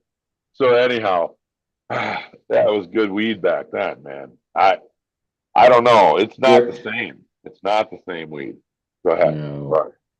Not at all. Not at all. And people say, oh, it wasn't that strong. That's bullshit. That shit puts you on your ass. I don't know. Never mind. You guys ready for the Civil War to kick off this weekend? I'll tell you what. Wes has got some of my gear, and I'll let him fill you in. Strength and potency is not an issue. Oh, I know that's true, man. No, people, especially.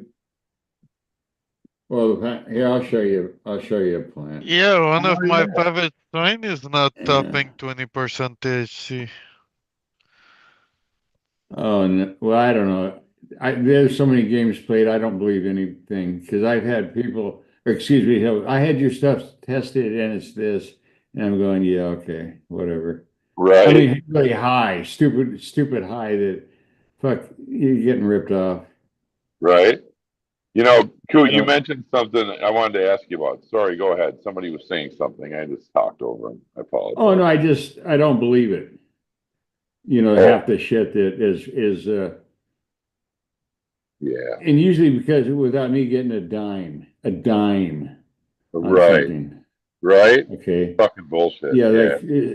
like dispensary selling my stuff that I don't get paid for. Right. People selling soil amendments that I don't get paid for. Jeremy's the only one. The only one. He's an honorable Every dude, week man. I get like clockwork. I get a check. I love it. It's usually within a certain amount. It's based on whatever the sales are. I don't Yeah. promote it. In fact, I tell people, hey, you don't need to buy it at that price. You can go to a brew store. You get a 55-pound, it's a 20 kilo, 25 kilo, Sounds whatever right. the hell it is. Yep. Yep. 20.5. 25 kilo. It's international pack for barley because you can imagine how tightly controlled the beer thing is. Oh, I mean, it's drank every country on the planet has it, except the polar caps You make said that. beer. You said that barley a couple. I've heard that barley. So you can That's get all it it at is. Home brew store. home brew store. That's it. Yeah, tell them you want raw, not you tell them you want barley. Okay, when you take barley, that's what all beer is three items: water, hops, and barley. Sure. Okay, if you want it dark, then you take some of that barley and you roast it. Yeah. And It's now like that tea. it caramelizes and gives flavor and color. That's how you get dark beer. Oh, wow. But you have to have the raw barley or the barley that's malted and not Yeah. further processed. Malted. If you go into a brew store, a home brew store, believe me, they'll know if you tell them what you want to do. Tell them you want barley malt that hasn't been flavored. Malted barley. You know. Malted barley. Malted barley. Well, they're all malted. See, all it means is that here's what malting means. Somebody took a seed, they sprouted it till the taproot appeared, and they put it in a 115 Fahrenheit oven and arrest the germination. Right. That's what malting means. If you Without flavor with flavor. roasted, Yeah. okay, that's what comes where you take the barley malt. It's Yep. been dried, it's ready, and now Yep, it'll store for 5 years. Okay. That's the best part. And so you'll nice. have that one of the best soil, of course. Careful now, you have to be careful. See, here's how you market stuff in the cannabis world. You can't make the argument that your material is superior. No. Right. You have to bring up bogus science and say, well, if you use what Coot says, you know, you're going to have these horrible maladies. Like in this case, it was, you ready for this? What? The barley malt would activate the microbes too much, they get too excited, and there would be microbial collapse. Microbial collapse. Your microbes a prolapse. What? Yeah, prolapse. Watch out for the prolapse. Prolapse Yeah. microbes. The microbial. What? What? It doesn't Oh, even anyway, sound that real, picture though. there, Gigi, that's Yeah. an outdoor in an 800-gallon pot. Look at that thing. It's a beast, man. Fuck. Cool. What's that strain, if you don't mind? Same one. Same one. Wow. Yeah. Okay, that's the one. The one. Yeah. That thing's a beast, man. Holy That's a shit. Kandahar indica crossed with a Highland Thai. Oh man, hell yes, please. Look at that. Fucking A. I'm a weed nerd. Coot. That's where I was headed, was like I just got immersed in it. I couldn't get enough of it. You know what I mean? I caught the fucking bug, dude. I started growing, and all 10 plants came up, 10 seeds came up from seedsmen, 5 autos, and then I grew 5 regulars. I never looked back. And I just kept expanding, and my wife just shook her head. She's like, "Oh, here we go." I said, "Well, Yeah. you want me to cross state lines to risk my life and go to prison as a mental health professional? That don't look good, Coot." So, it don't look good for my license. So, Jimmy, once you set up a soil like this is okay, 200 gallons is 1 cubic yard, okay, which is half a pallet. A full pallet at the Home Depot of soil Yeah, that's 2 yards. Okay, that's so enough. 800 Oh, 2 yards. Sure. Yeah, sorry. right. I got you. Now, this size pot, 800 gallons, means it'll do 4? Is it 4 4? pallets. Yeah, 4 4 pallets. pallets of Yep. soil. Once you Holy set that shit. up, you'll have that soil in perpetuity. You just need to do cover crops after Yep. you harvest, Sure. give the soil biology, in the Reamend it. spring, put in legumes to pull Sure. nitrogen out of the atmosphere to rebuild the colonies. Hey guys, inside let me call you back, guys. Let me get back in here, Coot. Sorry, I gotta grab this. I Okay. apologize, guys. I No really do. problem. I'll be No back in a worries. moment. Thanks. Okay, take the picture now, I guess. What's up, Groski Groski? here? Oh, there he Yeah, is. Groski's here. Oh, yeah, I see a picture. Yeah, oh, there he is. Oh, you're muted, Groski. That was my first indoor grow. Oh, I gotta wait till this picture comes down. Oh, It was okay. HPS days. Yeah, that was Durban Poison, Holy Oh, Bigfoot. that's beautiful. Hey, that was the city somebody asked me about South Africa. We were talking about ships that would have landed at that point in the African continent over the centuries. And Durban, it East explains London. how unique Durban is to other strains that come from Africa, say up in Malawi and what have you. There's a lot of good stuff in East London too, which is like just down the coast from Durban. Right. That's where I was doing a lot of stuff. But it's definitely had an input for a lot of more.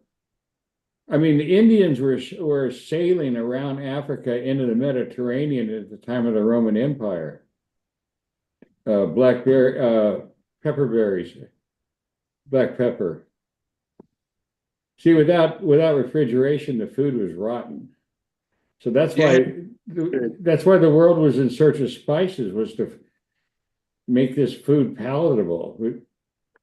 Refrigeration, and some cultures who were better at fermentation than others is probably a polite way to put it. And then The Asians Amish- really were ahead in Africa and India, the subcontinent. That's why they were the center of the universe. Their empires. My God, when Europeans are running around, scratching each other's ass, trying to stab something to kill it, to eat it, they were building temples that took, 100 years. And look at some of the Chinese, the ancient Chinese buildings and temples and what have you. We're tapping into the energy of the earth, man. Oh yeah. Tap in. Tap in, bro. Tap in, bro. What?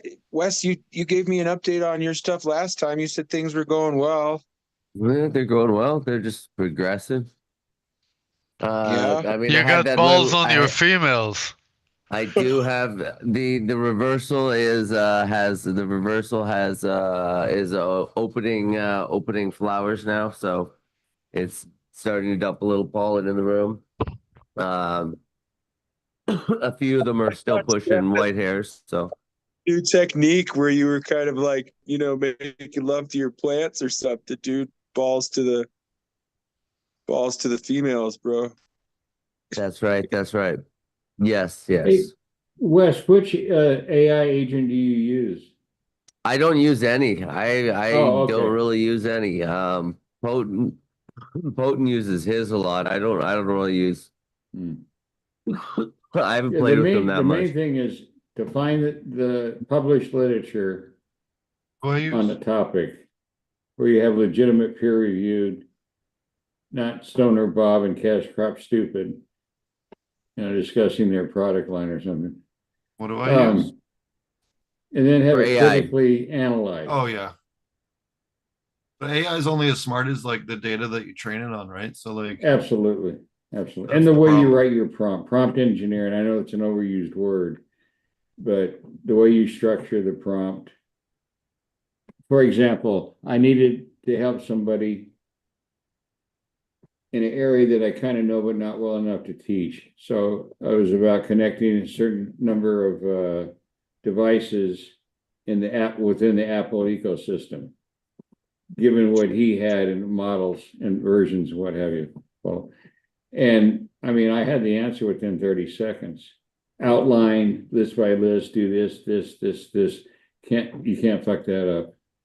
You can read English, you can, and then you can always have it write this for a new user, you get the idea. You can set the parameters of how the response is phrased.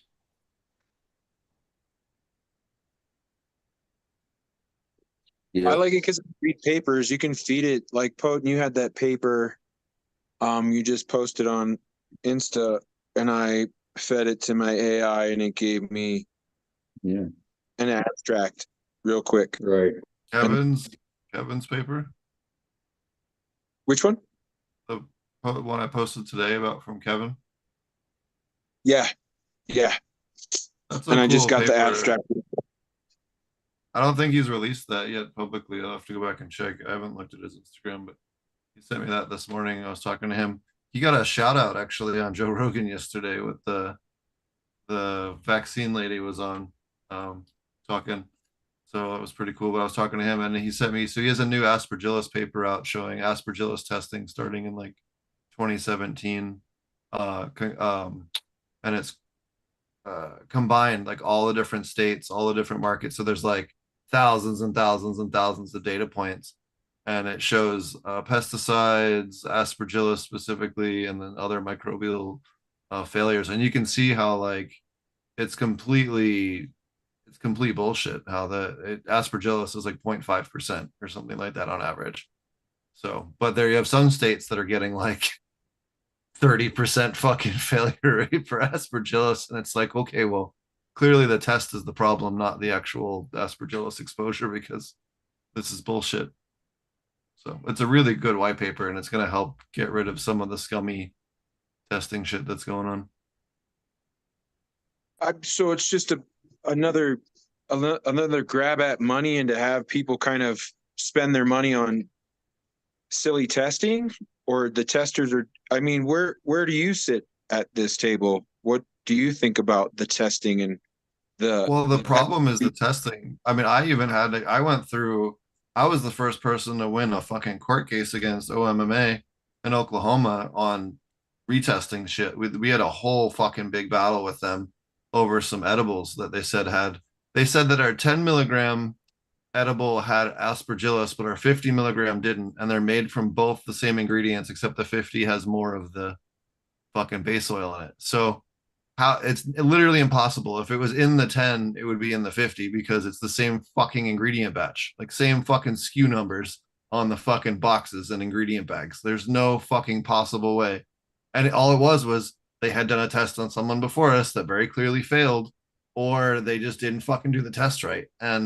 But thousands and thousands of pounds have been thrown out over false positive aspergillus. The other thing that there's many issues with this. So one, the test is a problem. Two, the media they use for the original test was causing false positives without getting into specifics. And then three, Bacillus amphiquiliensis also will cause false positives, and that's sold as HydroGuard by what the fuck is it called? DefGuard by General Hydro. So like this was one of the most used powdery mildew sprays. That's a biological, that's not chemical based, that causes false positives for aspergillus. And you have everyone and their brother using it, trying to be safe and using chemical products. And as for clarification, is that the General Hydroponics from the 80s? I can pull the product up just for clarity. Mm-hmm. I mean, they've been around they were like, if not the first, one of the very first products sold in the grocery stores on the West Coast. Excuse me, Northwest.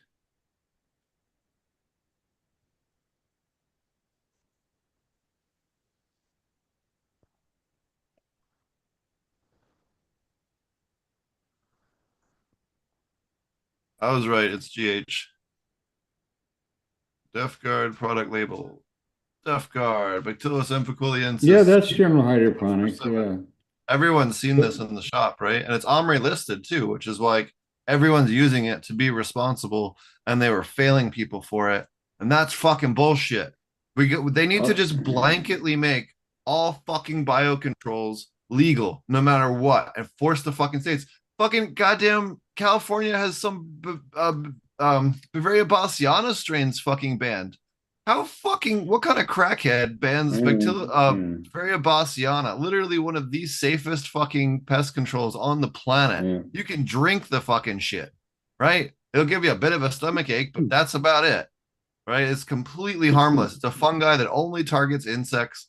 Why the fuck? And what's funny is, and I think I talked about this on the show, the guy that's responsible for the pest control, who decides which pest controls get banned because of waterway issues in Northern California, he couldn't answer that question. I grilled him. I specifically went down a list of fucking biocontrols at a conference he did over at Cal Poly, and he was like, I don't know. And it was like, this is your fucking job, asshole. Like, was that at San Luis Obispo? No, it was in Humboldt. Cal Poly? Oh, it used to be Humboldt State University. Well, there's different Cal Polys. That's all. There's different Cal Poly, we call it. But that shit drove me up a wall. It was like, you're the fucking regulator, you fucking dickhead. How can you not answer that question? Like, are you fucking serious right now? Like, your job is to regulate them. Your literal job is to know the intricacies of these biocontrols. And like, it's like I just have a fucking pesticide applicator license compared to his background. Like, god damn it. Well, you think there's no accountability. A hand up his ass like a puppet, and he's just being told what to ban because it works really well. Just have these fucking psychos that do these like one-off studies and say it fucking hurts X, Y, and Z stupid fuck thing that doesn't actually exist when you use it in a commercial application. Or they have some other stupid fucking like hang up over some other bullshit because California just bans anything that's useful. Poden, you're only scratching the surface. The game's played at getting certification, especially in a state like Oregon. You better be really well heeled. Big backers. It's going to cost you. And especially if it had, well, at one point, if it had anything to do with cannabis, you were guaranteed sales, and there's more bullshit products thrown at a relatively simple process of growing this fucking plant, as long as you keep. Never mind. You know, if all this shit was so good, why is it that the quality has gone to shit? I mean, it's not even worth smoking. The stuff up here I can get from the hills is really fucking good still. It's just that's not what we're talking about. That's not the business. I'm not saying there isn't people growing good stuff. What I'm saying is that when you go into a dispensary, a licensed dispensary to selling licensed products, it's going to be shit, period. Yeah. You better like pre-rolls and cartridges. Otherwise, or somebody's weird idea, dabs, or I love this one, hash. I have a different view of what hash is.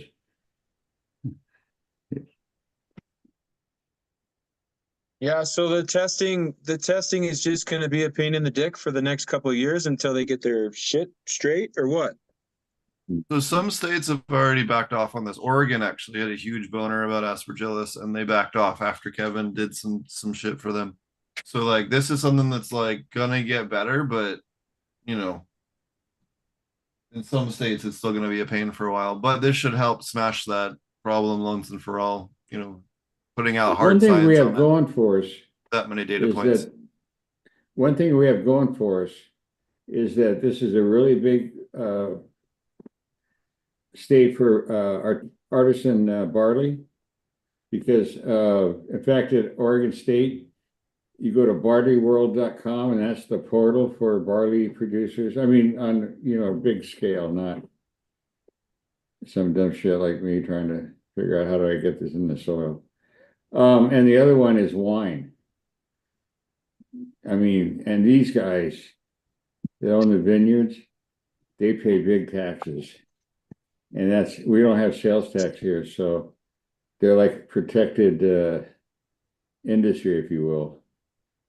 So you can't just, I mean, so the same things that infect cannabis plants, gee whiz, infect, grape plants. I don't know what to tell you. It's in the same atmosphere. The best stuff for that, for Here you me. go. This is the paper that we were talking about. I'll throw it in chat too. But this is the biggest study ever done on aspergillus, and you can see here, most of the time they're at, really low Sure. Yeah. test failure rates, which is the failure is the orange. So which state is causing the problems on using this? Well, you can see here ERP LLC is in Nevada. They're failing. This is the different labs. DB Labs LLC is failing 8.7%. Then you have no. I'm saying which agency is prohibiting the use? Oregon. So the aspergillus thing is kind of a general. Oh, okay. General thing, yeah. Yeah. And then you can see the normalized failure rates like I was talking about. So the orange, the top one is failure for pesticides over time. So it starts in 2018 and then goes until 2022 on the chart here. And then you can see microbials, which is the yellow, is in the middle, and then heavy metals, which is you saw a big spike in end of 2019, middle of 2019, and then it's kind of tabled off. And it's kind of gone down over time a little bit. That's over 640,000 tests. You had on average, aspergillus failure rate was 2.63%. Have you run this through AI? I haven't. No, I just he sent me this morning, and I've been very busy all day, so I haven't had a chance to really even dig through the paper, to be honest with you. For something of that. So this is Oregon. So Oregon had one testing lab was failing at almost 65% for aspergillus. Another one was failing at 10%. Another one was failing at 1%. Another one was failing at 2%. Another one was failing at 11%. So do you see why people get pissed off and stop using the same? Now, also, look, they only had 52 tests. This other one had 2,400, 362, 2,600, 5,600. So, and then here's another one. So this is Oregon aspergillus pathogen failure rates from labs that generated more than 10 aspergillus tests. So if you just look at those, you have this lab failed 85%. This one failed 100%. This one failed 100%. Like, what the fuck? This is Oregon, right? Yeah. Well, so you can see on the why on the doesn't left this surprise me? So you can, I think I don't know if he released it yet, but he showed me this before when we weren't online. I think they're going to be releasing this tool publicly on their website here and at some point. Not only one type of aspergillus, because I saw they had like aspergillus niger and stuff, but so what is the effects of it if it's actually on the plant itself? What would it do if you? So aspergillus can cause respiratory infection depending on which species and the spore count, but no one's ever proven that smoking it and combusting it and breathing in the spores at that point will do it. So this is all like fear based on things that haven't happened, that because people get sick from aspergillus when they're working in a field, we assume that smoking it will also give it to them, even though there's like no proven medical cases that I'm aware of. Can we get High Times Magazine involved in this study? They always have some good input. That was a joke, I'm sorry. It's a shame like Tom Alexander and them are not. Tom Alexander does CBD last time I talked to him, but a lot of the better publications aren't around anymore. I always liked Sense a Million Tips better than High Times. And I wrote for High Times for a while. I had a couple articles in Sense a Million Tips back in the late 80s. Tom Alexander was great. He was one of my first guests on my podcast. Yeah, I used to go to a store down in Eugene, and yeah, he was good dude. I'm sorry, Corvallis. He was a good person. And he got popped. They were after him and George Cervantes. George Cervantes had a grocery store in Portland, and Tom Alexander had a grocery store in Corvallis. And when they took down all the grocery stores across the United States in one day at the same time, from New York to Portland, they were after those two guys. George Cervantes, he was called George then. Well, he actually, when he was born, he was George Van Patten. And then he became George Cervantes. And when he came back from a 7-year sabbatical, what they call statute of limitations. And he came back, and now he's Jorge Cervantes. So you got a little bit more of that Mexican machismo, to the myth. And yeah. I bought my first lights from him. Some PL lights from Holland. What were They they? were really good.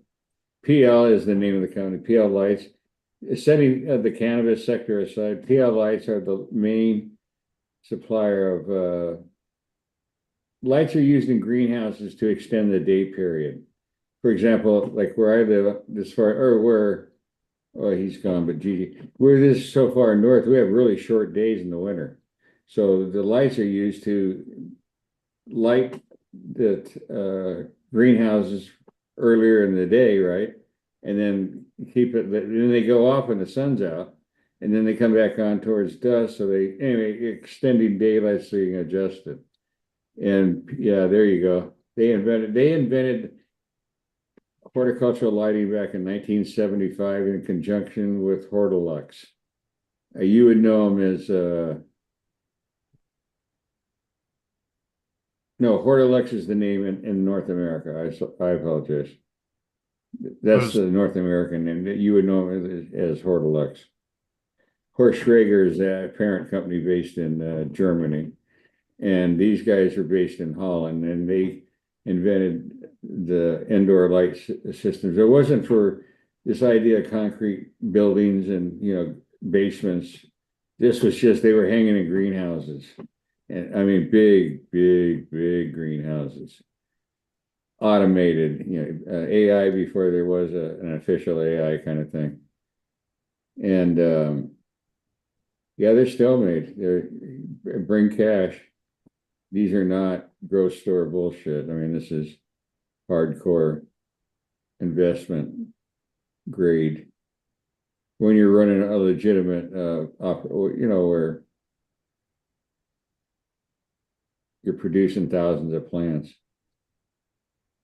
I mean, we have nurseries here, and just within 30 miles from where I live, that they sell 300, 400,000 plants a year, potted plants to nurseries around the country.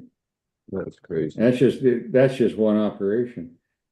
They have 1,000 acres here in Oregon, out near the Silicon Forest where Intel is and all that stuff. Yeah, big nurseries. They do 1,000 cuts a week. And they talk about tough love. The guys out there make the cuts. They put them in dampened burlap sacks. They come and they dump them into the clone shed. And they're processed. Everything goes into Rockwell cubes. In a discussion. They're sterile. Limited possibility of infection. Because the dipping compound, the rooting compound it's an alcohol base, so that when you dip it in, you're sterilizing it as well as. I'm not defending it. I'm just saying that's the system. It's all automated. Once the cuts are made, they go in the machine and they're sized, and it's pretty cut and dry. That's what they're employing at these big weed farms. when you're now getting, Potent had him on his show from the new people that own BioAg. Oh yeah, what's his name? I see those guys all the time. They're down here in Soham all the fucking time. They drive up from the bay. You're right. I can't remember the two names of the guys. The one guy's a little rounder with glasses, really nice dude, and then the other guy's a little skinnier. I can't remember his name. Right. They're really nice guys. They always hook it up. In fact, I have like 5 or 6 goodie bags worth of fucking probably grand worth of their shit sitting in the shed. This was within the last 2 or 3 days. I asked about because they wanted to talk to me, on the show, because I'd worked with Dr. Foss for so many years and promoted and helped him while I could. And so I asked him, and they travel a lot because they deal with commercial growers of all kinds of plants, not just cannabis. And so I asked him, how bad is it out there? He said, man, the price is down to $185 a pound. That's fucking crazy. That's a little bit more than $10 an ounce. That's a guy I would love to kick it with for a day or two. Robert Faust. Dr. Robert Faust. Yeah. Yeah, dude, that guy is fucking hilarious. He is. I love to hear him talk about plants. I met him like in 2003, 2004, something like that. And he was by himself. He was riding around his car around Oregon with the powder, the humic acid, and the liquid, the fulvic acid. Yeah. And I'm the one that really got him connected to the cannabis deal. And then Jeremy Silva, when he started up to build the soil, Dr. Faust helped him with a product that was most beneficial for the Colorado soil conditions, for farmers and what have you. And then Jeremy was one of the first online retailers of Dr. Faust products. So he really helped Dr. Faust, the business, expand. He's really a nice guy. Yeah, I've purchased a few of their products. I like them. Oh yeah. I like them. Easy to use a person. The powder, I really like that because you're not paying for the water, you're paying for the product. Well, one of the reasons that the fulvic acid has to be liquid is here you go. So humic acid is a stone that's found. Think of coal that turned right, instead of left, didn't become coal, became this humic acid product. That's removed from the ground and it's milled to a consistent size. That's humic acid. When you take the humic acid material and you use, is it enzymes? What's bromelain and papain? Are those enzymes? Anyway, tropical enzymes, I'm pretty sure it's bromelain and papain, are used to extract the fulvic acid. This is why Oregon and California for many years had a ban against using the word fulvic in your advertising or even in the name, because they took the position that fulvic was a subset of humic acid. And I don't want to get into that. Dr. Faust and I talked about this many times, and he tried to explain it on a really super scientific level. Jonathan and Josh, that was the guy. Josh was the gentleman I talked with. Yeah, Josh.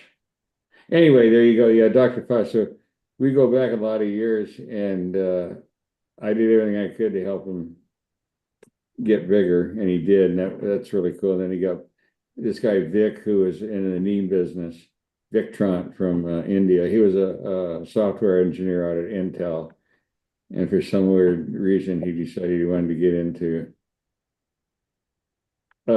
plant nutrients, so he bought BioAg, and then that was later sold to a company that's been going around all over the West Coast out of Japan. They're a agriculture science company, big time. And you know that proverb, they made an offer that couldn't be refused, and they bought a BioAg. That's who Josh and is working for. And so I guess they moved it down. You said San Francisco? I'm not sure. He's either San Fran or he's up here in Humboldt, but I see him in Oh, okay, Humboldt and but Mendo yeah, all he's the out of time. Oregon. Yeah, because Dr. Frost was out in the I didn't realize country. that. Yeah, Yeah. because I ran into Josh and his wife and or kid or something like that the other day at Area Mhm. 101 at a what's his name? Tim Blake's place up there. Or I guess down south in Josh Laytonville. got the Cherry AK.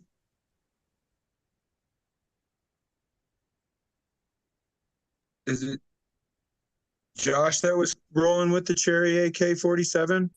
I have no idea on what those dudes grow. Oh, I don't know. I'm the worst guy to ask anything about strains. Oh no, I was asking Potent, but yeah, I thought he had said something once or twice about it.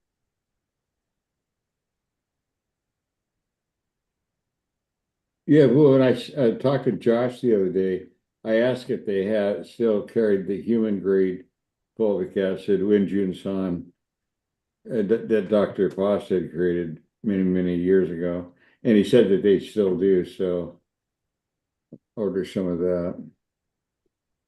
Oh, for human consumption? Yeah. Yeah. Can you what would you consume that for? Well, it's whole okay, this is Dr. Foss talking, not me, because I'm not that knowledgeable.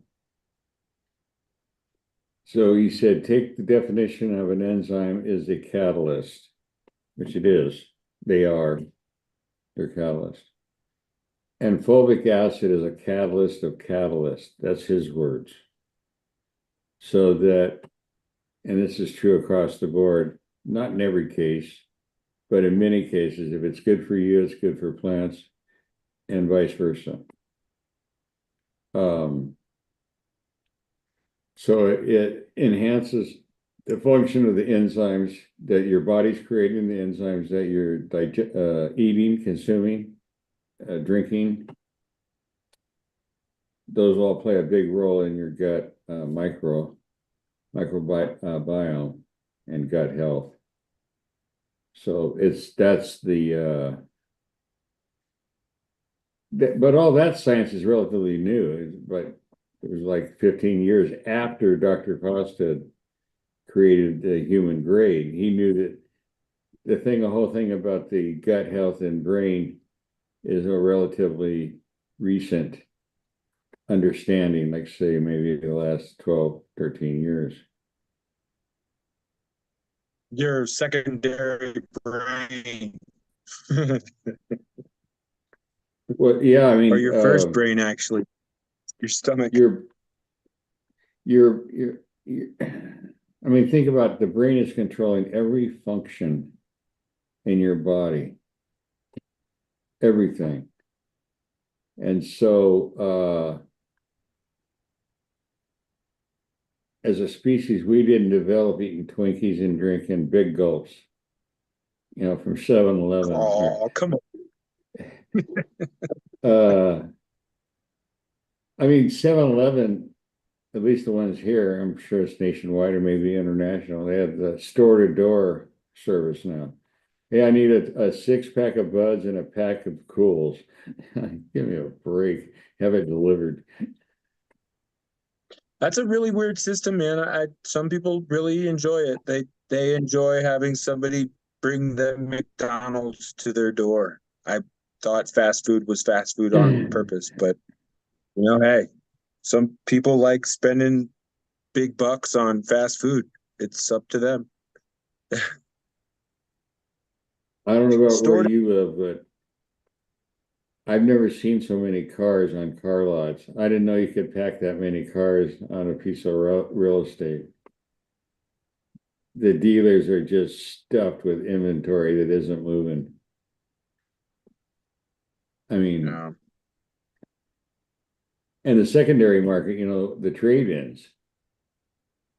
The guys that go to the auction markets and buy the cars that put them on a lot, polish them up and spray some of this, used cars.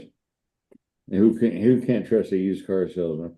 So anyway, that's that market, they're not selling. So even the cheap cars, and we're talking $2,500, $3,000. Well, because see, it comes down to the payment.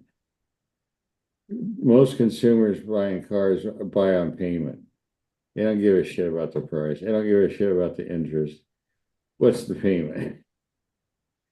Oh yeah. Oh yeah, we can put that on a 12-year contract for you. Paying on a car for 12 years. Okay. What are we buying, an Aston Martin? Yeah, man. You rolling anything lately? Potent? Are you doing clones or seeds of anything lately? Me? Yeah. Yeah, we have a few things. We're about to fire everything up down at the shop. We've had to deal with a few other issues recently, and then I've been dealing with this patent stuff on the antidote product, which I got back to. I can't reveal much more of this, but I can say that we got the formulation I did is novel, and apparently I'm the first person to use this chemical pathway for what we're trying to do. So it's fucking cool. So I got a thing back today, at least on the initial patent search came back negative. So I am super, super stoked. Even the researcher was like, dude, this is fucking cool. Yeah. So, when are you going to be able to break news on that? But we'll have that available by August, barring any issues. We should have our patent protections back in July, and then we can manufacture and market it after that. Oh, you can't chat about it until you get your patent? Not on the chemistry part of it, no. Well, once I have the patent or the provisional, which we'll have in July, then I can talk all about it. I mean, I can say like, hey, we have an antidote product that's novel, but beyond that, that's about it. But it works in 5 to 15 minutes. Most people, and you feel it in 5 minutes, and then you're, 50% of the way there at 15 minutes, and about 85% of the way there at 30 minutes in terms of sobriety. So it's pretty cool. You making love potion, bro? Well, it's just something that it was just a weird chemistry thing I got stumbled onto, and so I do a lot of stuff too with the opposite, right? So how can I take 10 milligrams and make it hit you really fucking hard, really fast? And if you're working with the receptors, you kind of figure out, okay, well, if this does this, then what if I did the opposite? So I guess that was kind of the origins of it without getting too specific. Sure. Yeah, you can allude to it. But anyway, so like and then you said I'm doing a big pheno hunt and then sometime in the next 3 weeks we'll be popping everything. I got the grow plugs in this week and everything for it, so we'll be popping a whole bunch of stuff. Somebody gave me the other day a bunch of lemon cherry gelato white runts cross, and I was like, okay, well, all right, I guess we'll grow this because it's already sprouted. And then I have a Oreo cut from Mr. Green Jeans, the DMT cut that I have talked about a whole bunch of times. It tastes like chocolate. It's like DMT. And then I got another cut from him called XXX or SXXX, something like that. And that one smells like hamburger meat. It's pretty weird. So I'm stoked on that. And then I have Pam 1 crossed with Red Marif from Erosning.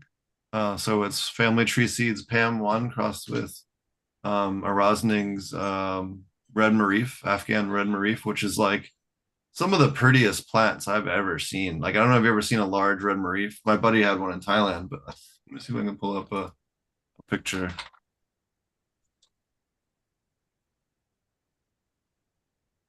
Yeah, Mr. Trees talks about Pam, but that's the one that Phylos didn't have anything on. Like his was kind of like off in La La How are Land. they doing? Didn't have it. How's Phylos doing these days? I have no fucking idea.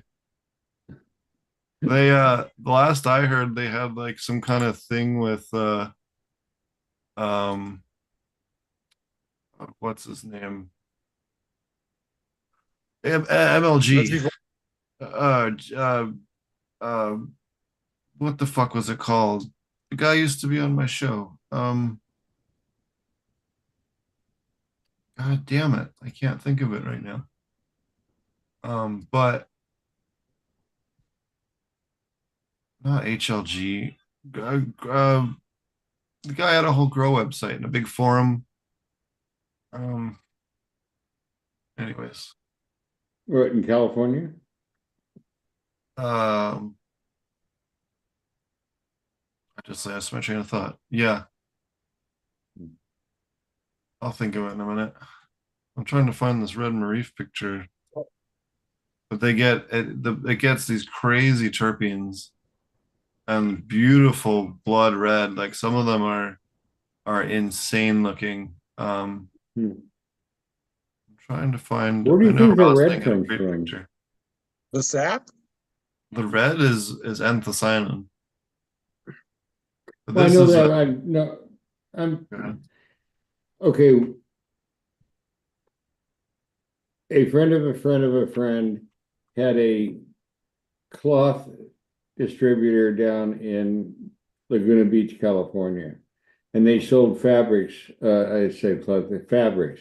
They sold fabrics from around the world that they would personally go and make the arrangements with this tribe and that in different spots around the world. And they had gone to Africa this one year and they brought back at least 20 different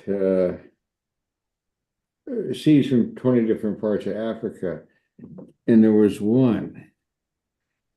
And when you cut it, like you grow your plant and say you cut the stalk, it was blood red. But the leaves were green. And it was bizarre.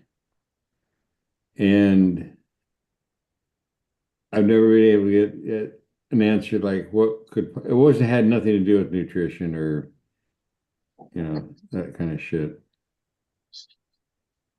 But the blood, the sap, whatever you want to call it, was just blood red. And it didn't stain your hand. That was the weird part. So like if you touched it, it didn't leave like it's hard to describe.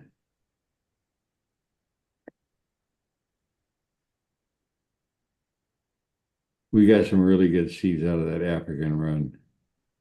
I mean, stuff that, dates back hundreds and hundreds and hundreds of years. I didn't know what I had. Nothing was labeled, it doesn't matter. It's gone now. Oh yeah. Look, that was 3 lifetimes ago. So, yeah. Oh shit. You find any canister seeds, Coot? Come on, man. What's that? I said, did you find any old canisters of old seeds and shit, bro? No, I cleaned out. I got rid of all my seeds. That turned out to be a disaster. Houghton can fill you in better than I can. And that was the final, like, fuck this, I'm done. So. Oh, this is what I was talking about, where some of the plants come out. This is beautiful, like. Wow, that's beautiful. Red or deep purple, like they are just beautiful plants and taste fucking amazing, and they smell like a fucking garbage bag on a July day. That's the TO was crossed with a Kandahar. Yeah, the Marif Reds, man, are some of the best. Look at that. I love seeing that soil where it's just so fucking bone dry, it's cracking. Next to. Well, because plants, and most of the time, there's a few exceptions, but most of the ones, this is on Indian Land Race Exchange. They have a whole thing. I mean, this whole page is huge about all the different strains they have and where they picked them, and it's fucking cool. Yeah. But you can see they do dry farming there, where they flood it in the beginning and then they dry it out in the field. So they let it vine dry, basically. Mostly, yeah. And you can see the irrigation ditches as well. Well, hold on. They actually have the whole. This is almost like a book. Where is it? Irrigation is here somewhere. Yeah, so here they show them trenching it out. And Rosnick's been on my show as well. We did a whole talk on growing in the Middle East and stuff. Mm-hmm. But they and they flood it. Do they broadcast or do they drill? They drill. Yeah, that's all tractor planted. I meant the seeds. Like when do they broadcast the I seeds or hope do they're they? flushing the No, it's soil. all drilled with the tractor. Yeah. Okay. I Okay. hope- Are they flushing the soil? Do they flood it all? I'm joking. Oh yeah, they flood. Yeah, this is the flush at the end. Okay, yeah, See right. the males are in flush. Yeah. Oh God. It's right unless they flush it too. I've said for years that people are lucky they don't grow food like stoners grow cannabis because they have an iceberg lettuce that costs about $15. Jesus. Yeah, look at those stalks too, dude. Look at That's all Oh, those just yeah. tails. Jesus. Look at that seed.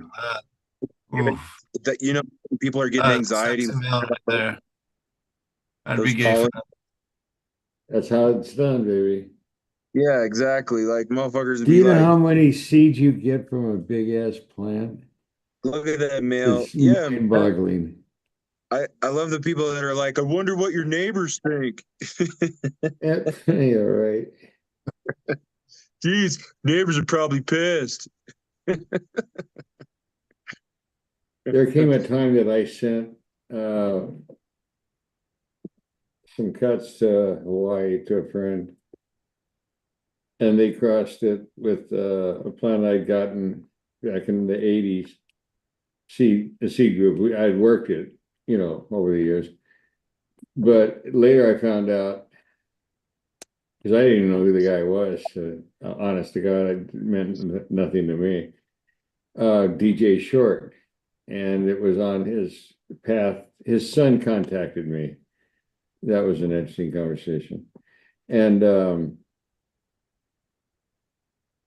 anyway, it doesn't matter. So I had him cross this plant that on his pathway to developing the blueberry strain, which used a Highland tie, like everybody did in the 80s. That was what you did. You used Highland tie and crossed it, and you had a good cross. And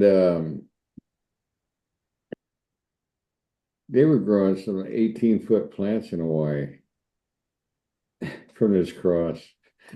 So we brought them to Oregon, and I gave away thousands of them, and gave them to people that could pass them out. And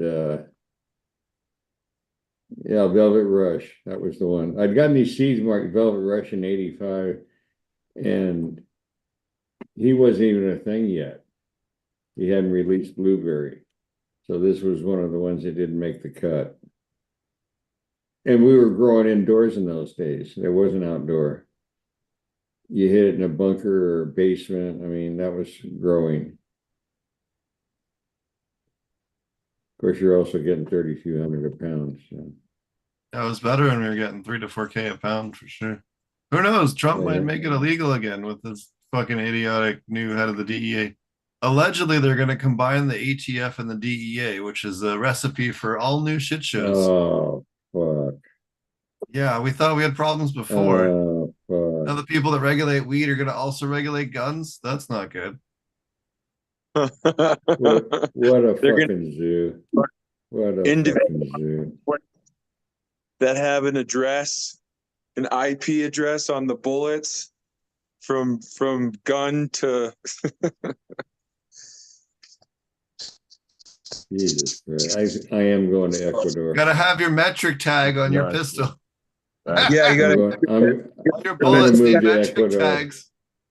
and you got bullets. I'll sell my That's I like a can sell my nightmare. house in Portland and live in a mansion for $220,000 in Ecuador. not forget the ATF did murder an entire family for no reason at Ruby Ridge, Oh yeah.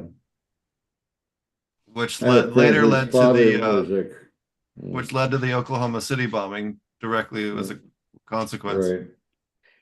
A friend of mine, his father was a career ATF agent in Los Angeles. Yeah. You mean where all of Hillary's paperwork was? That part of the building that just kind of disintegrated with that bomb? Timothy McVeigh was secretly a Clinton kill squad Did he? Did you employee. see those? Yeah. You seen those? Clinton Sicario. He's actually a sleeper agent.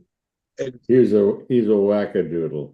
Okay. on He was a about on a similar note, and this is absolutely true, the Unabomber was one of the prisoners in the Stanford prison experiment, and he was also one of the people they experimented on during MK Ultra.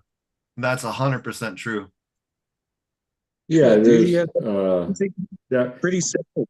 He has like, what was his Crazy thesis? smart dude, crazy smart, like super smart guy. oh, the Unabomber? He Yeah, was genius beyond fucking belief.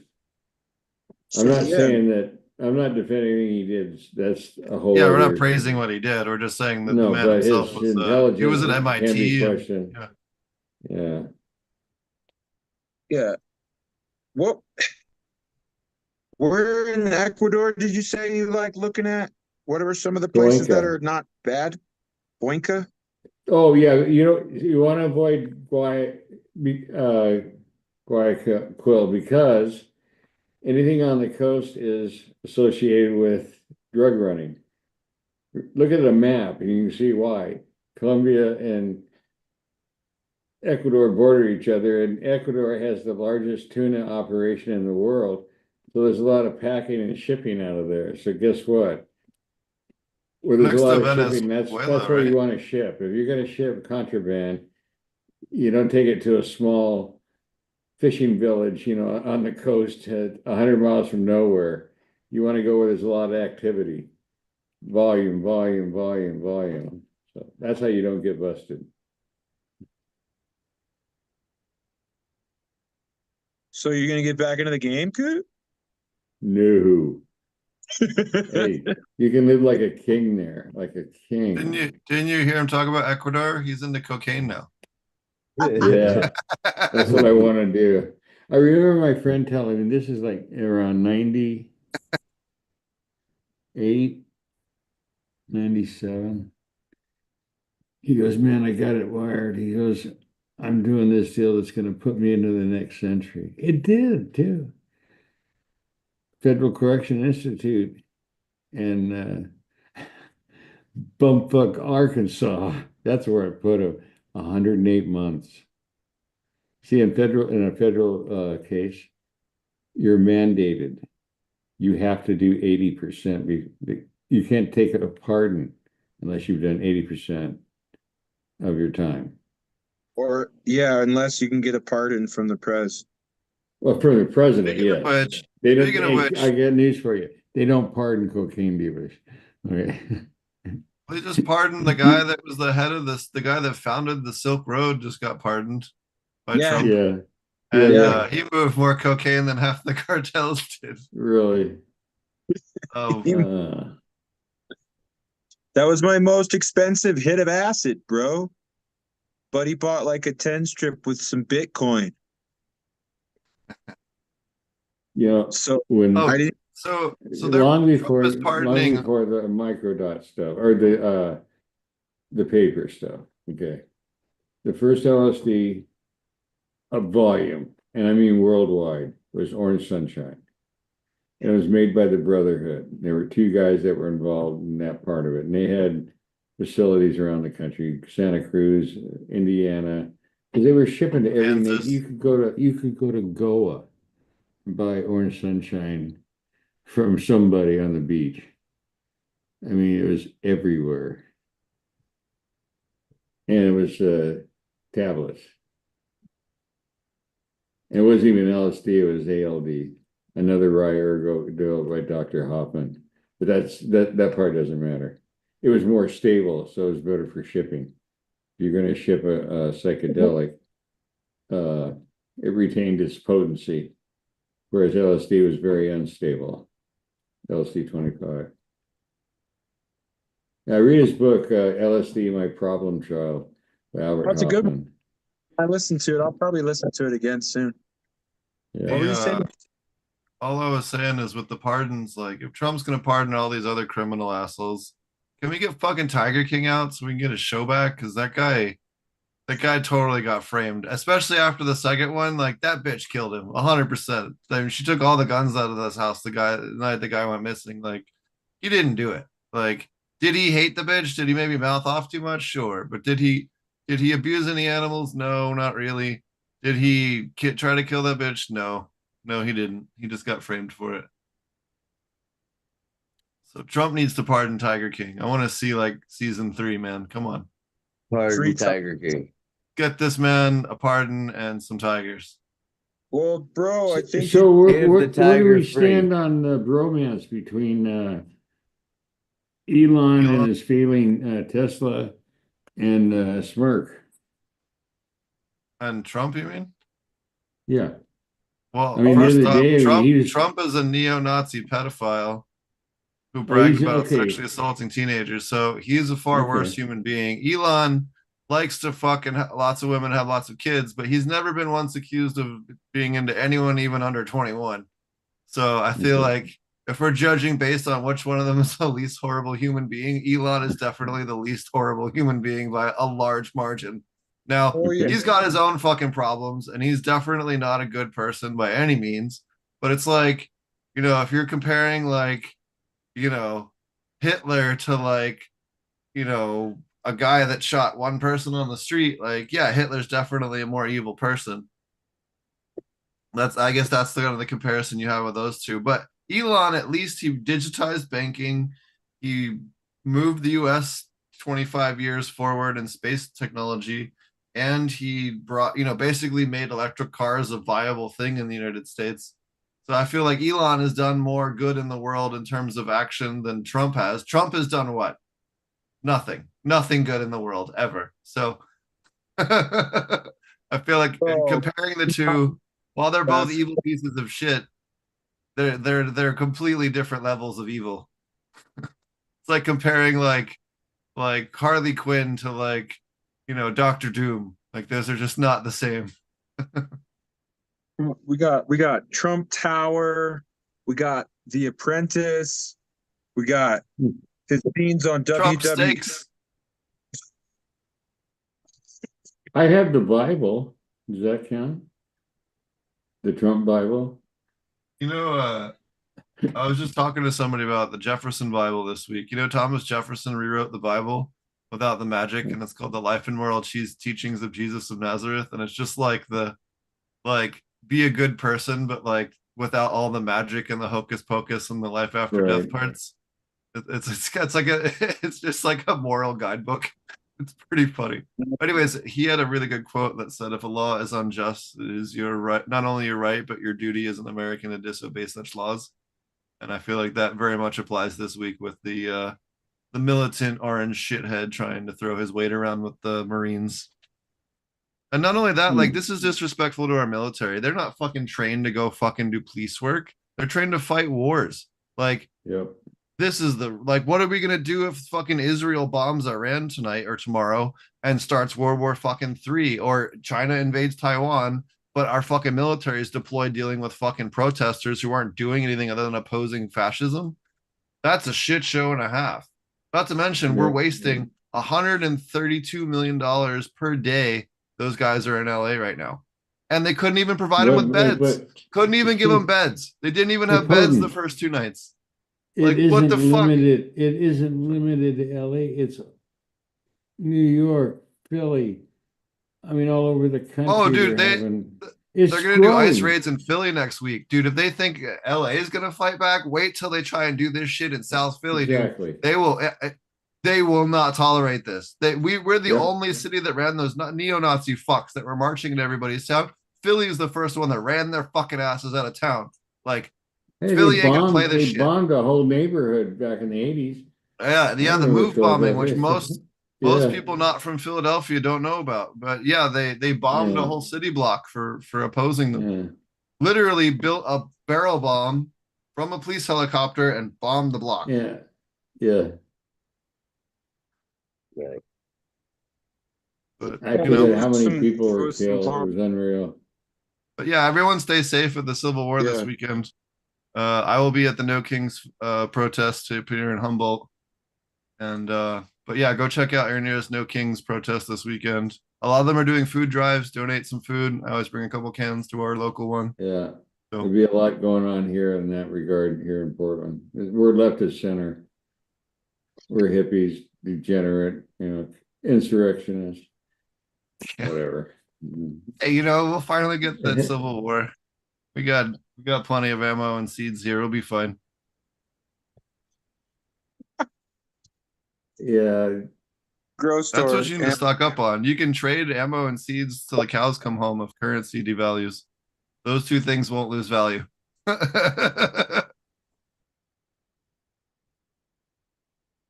It doesn't They're matter. the best things to buy late night when you've had one too many to drink. I had a good life. I'm 74. It was all right. Time to go. Well, cool, Oh, man. you still got a few. Right on. You still got to Right. come hang out and bug us more. You got a while left. Exactly. You got a few more in you, that's for sure. We always love having you, Coot. I just can't Yeah, make absolutely. I just can't make any sense of this, and so I just kind of gave up on. Oh, it makes This no is it. sense. That, you know, None before of they it. started the illegal None of ice it. raids, there was no fucking riots in any city. Yeah. And in the first night, it was just LA. The second night, it was just the LA greater area. The third night, it was the state of California. The fourth night, it was fucking nationwide. And tonight, Yeah. I mean, I'm looking at right now on my side screen 14 different cities right now with police interaction with protesters. Like, Hey, when this you're shit's gonna bored only sometime. grow. And Saturday is gonna be like the, be all end all of everything because of his little military parade and the biggest nationwide protest since a long time. I came of age during what was horribly misnamed the race riots in the 60s. I mean, the entire city's decimated.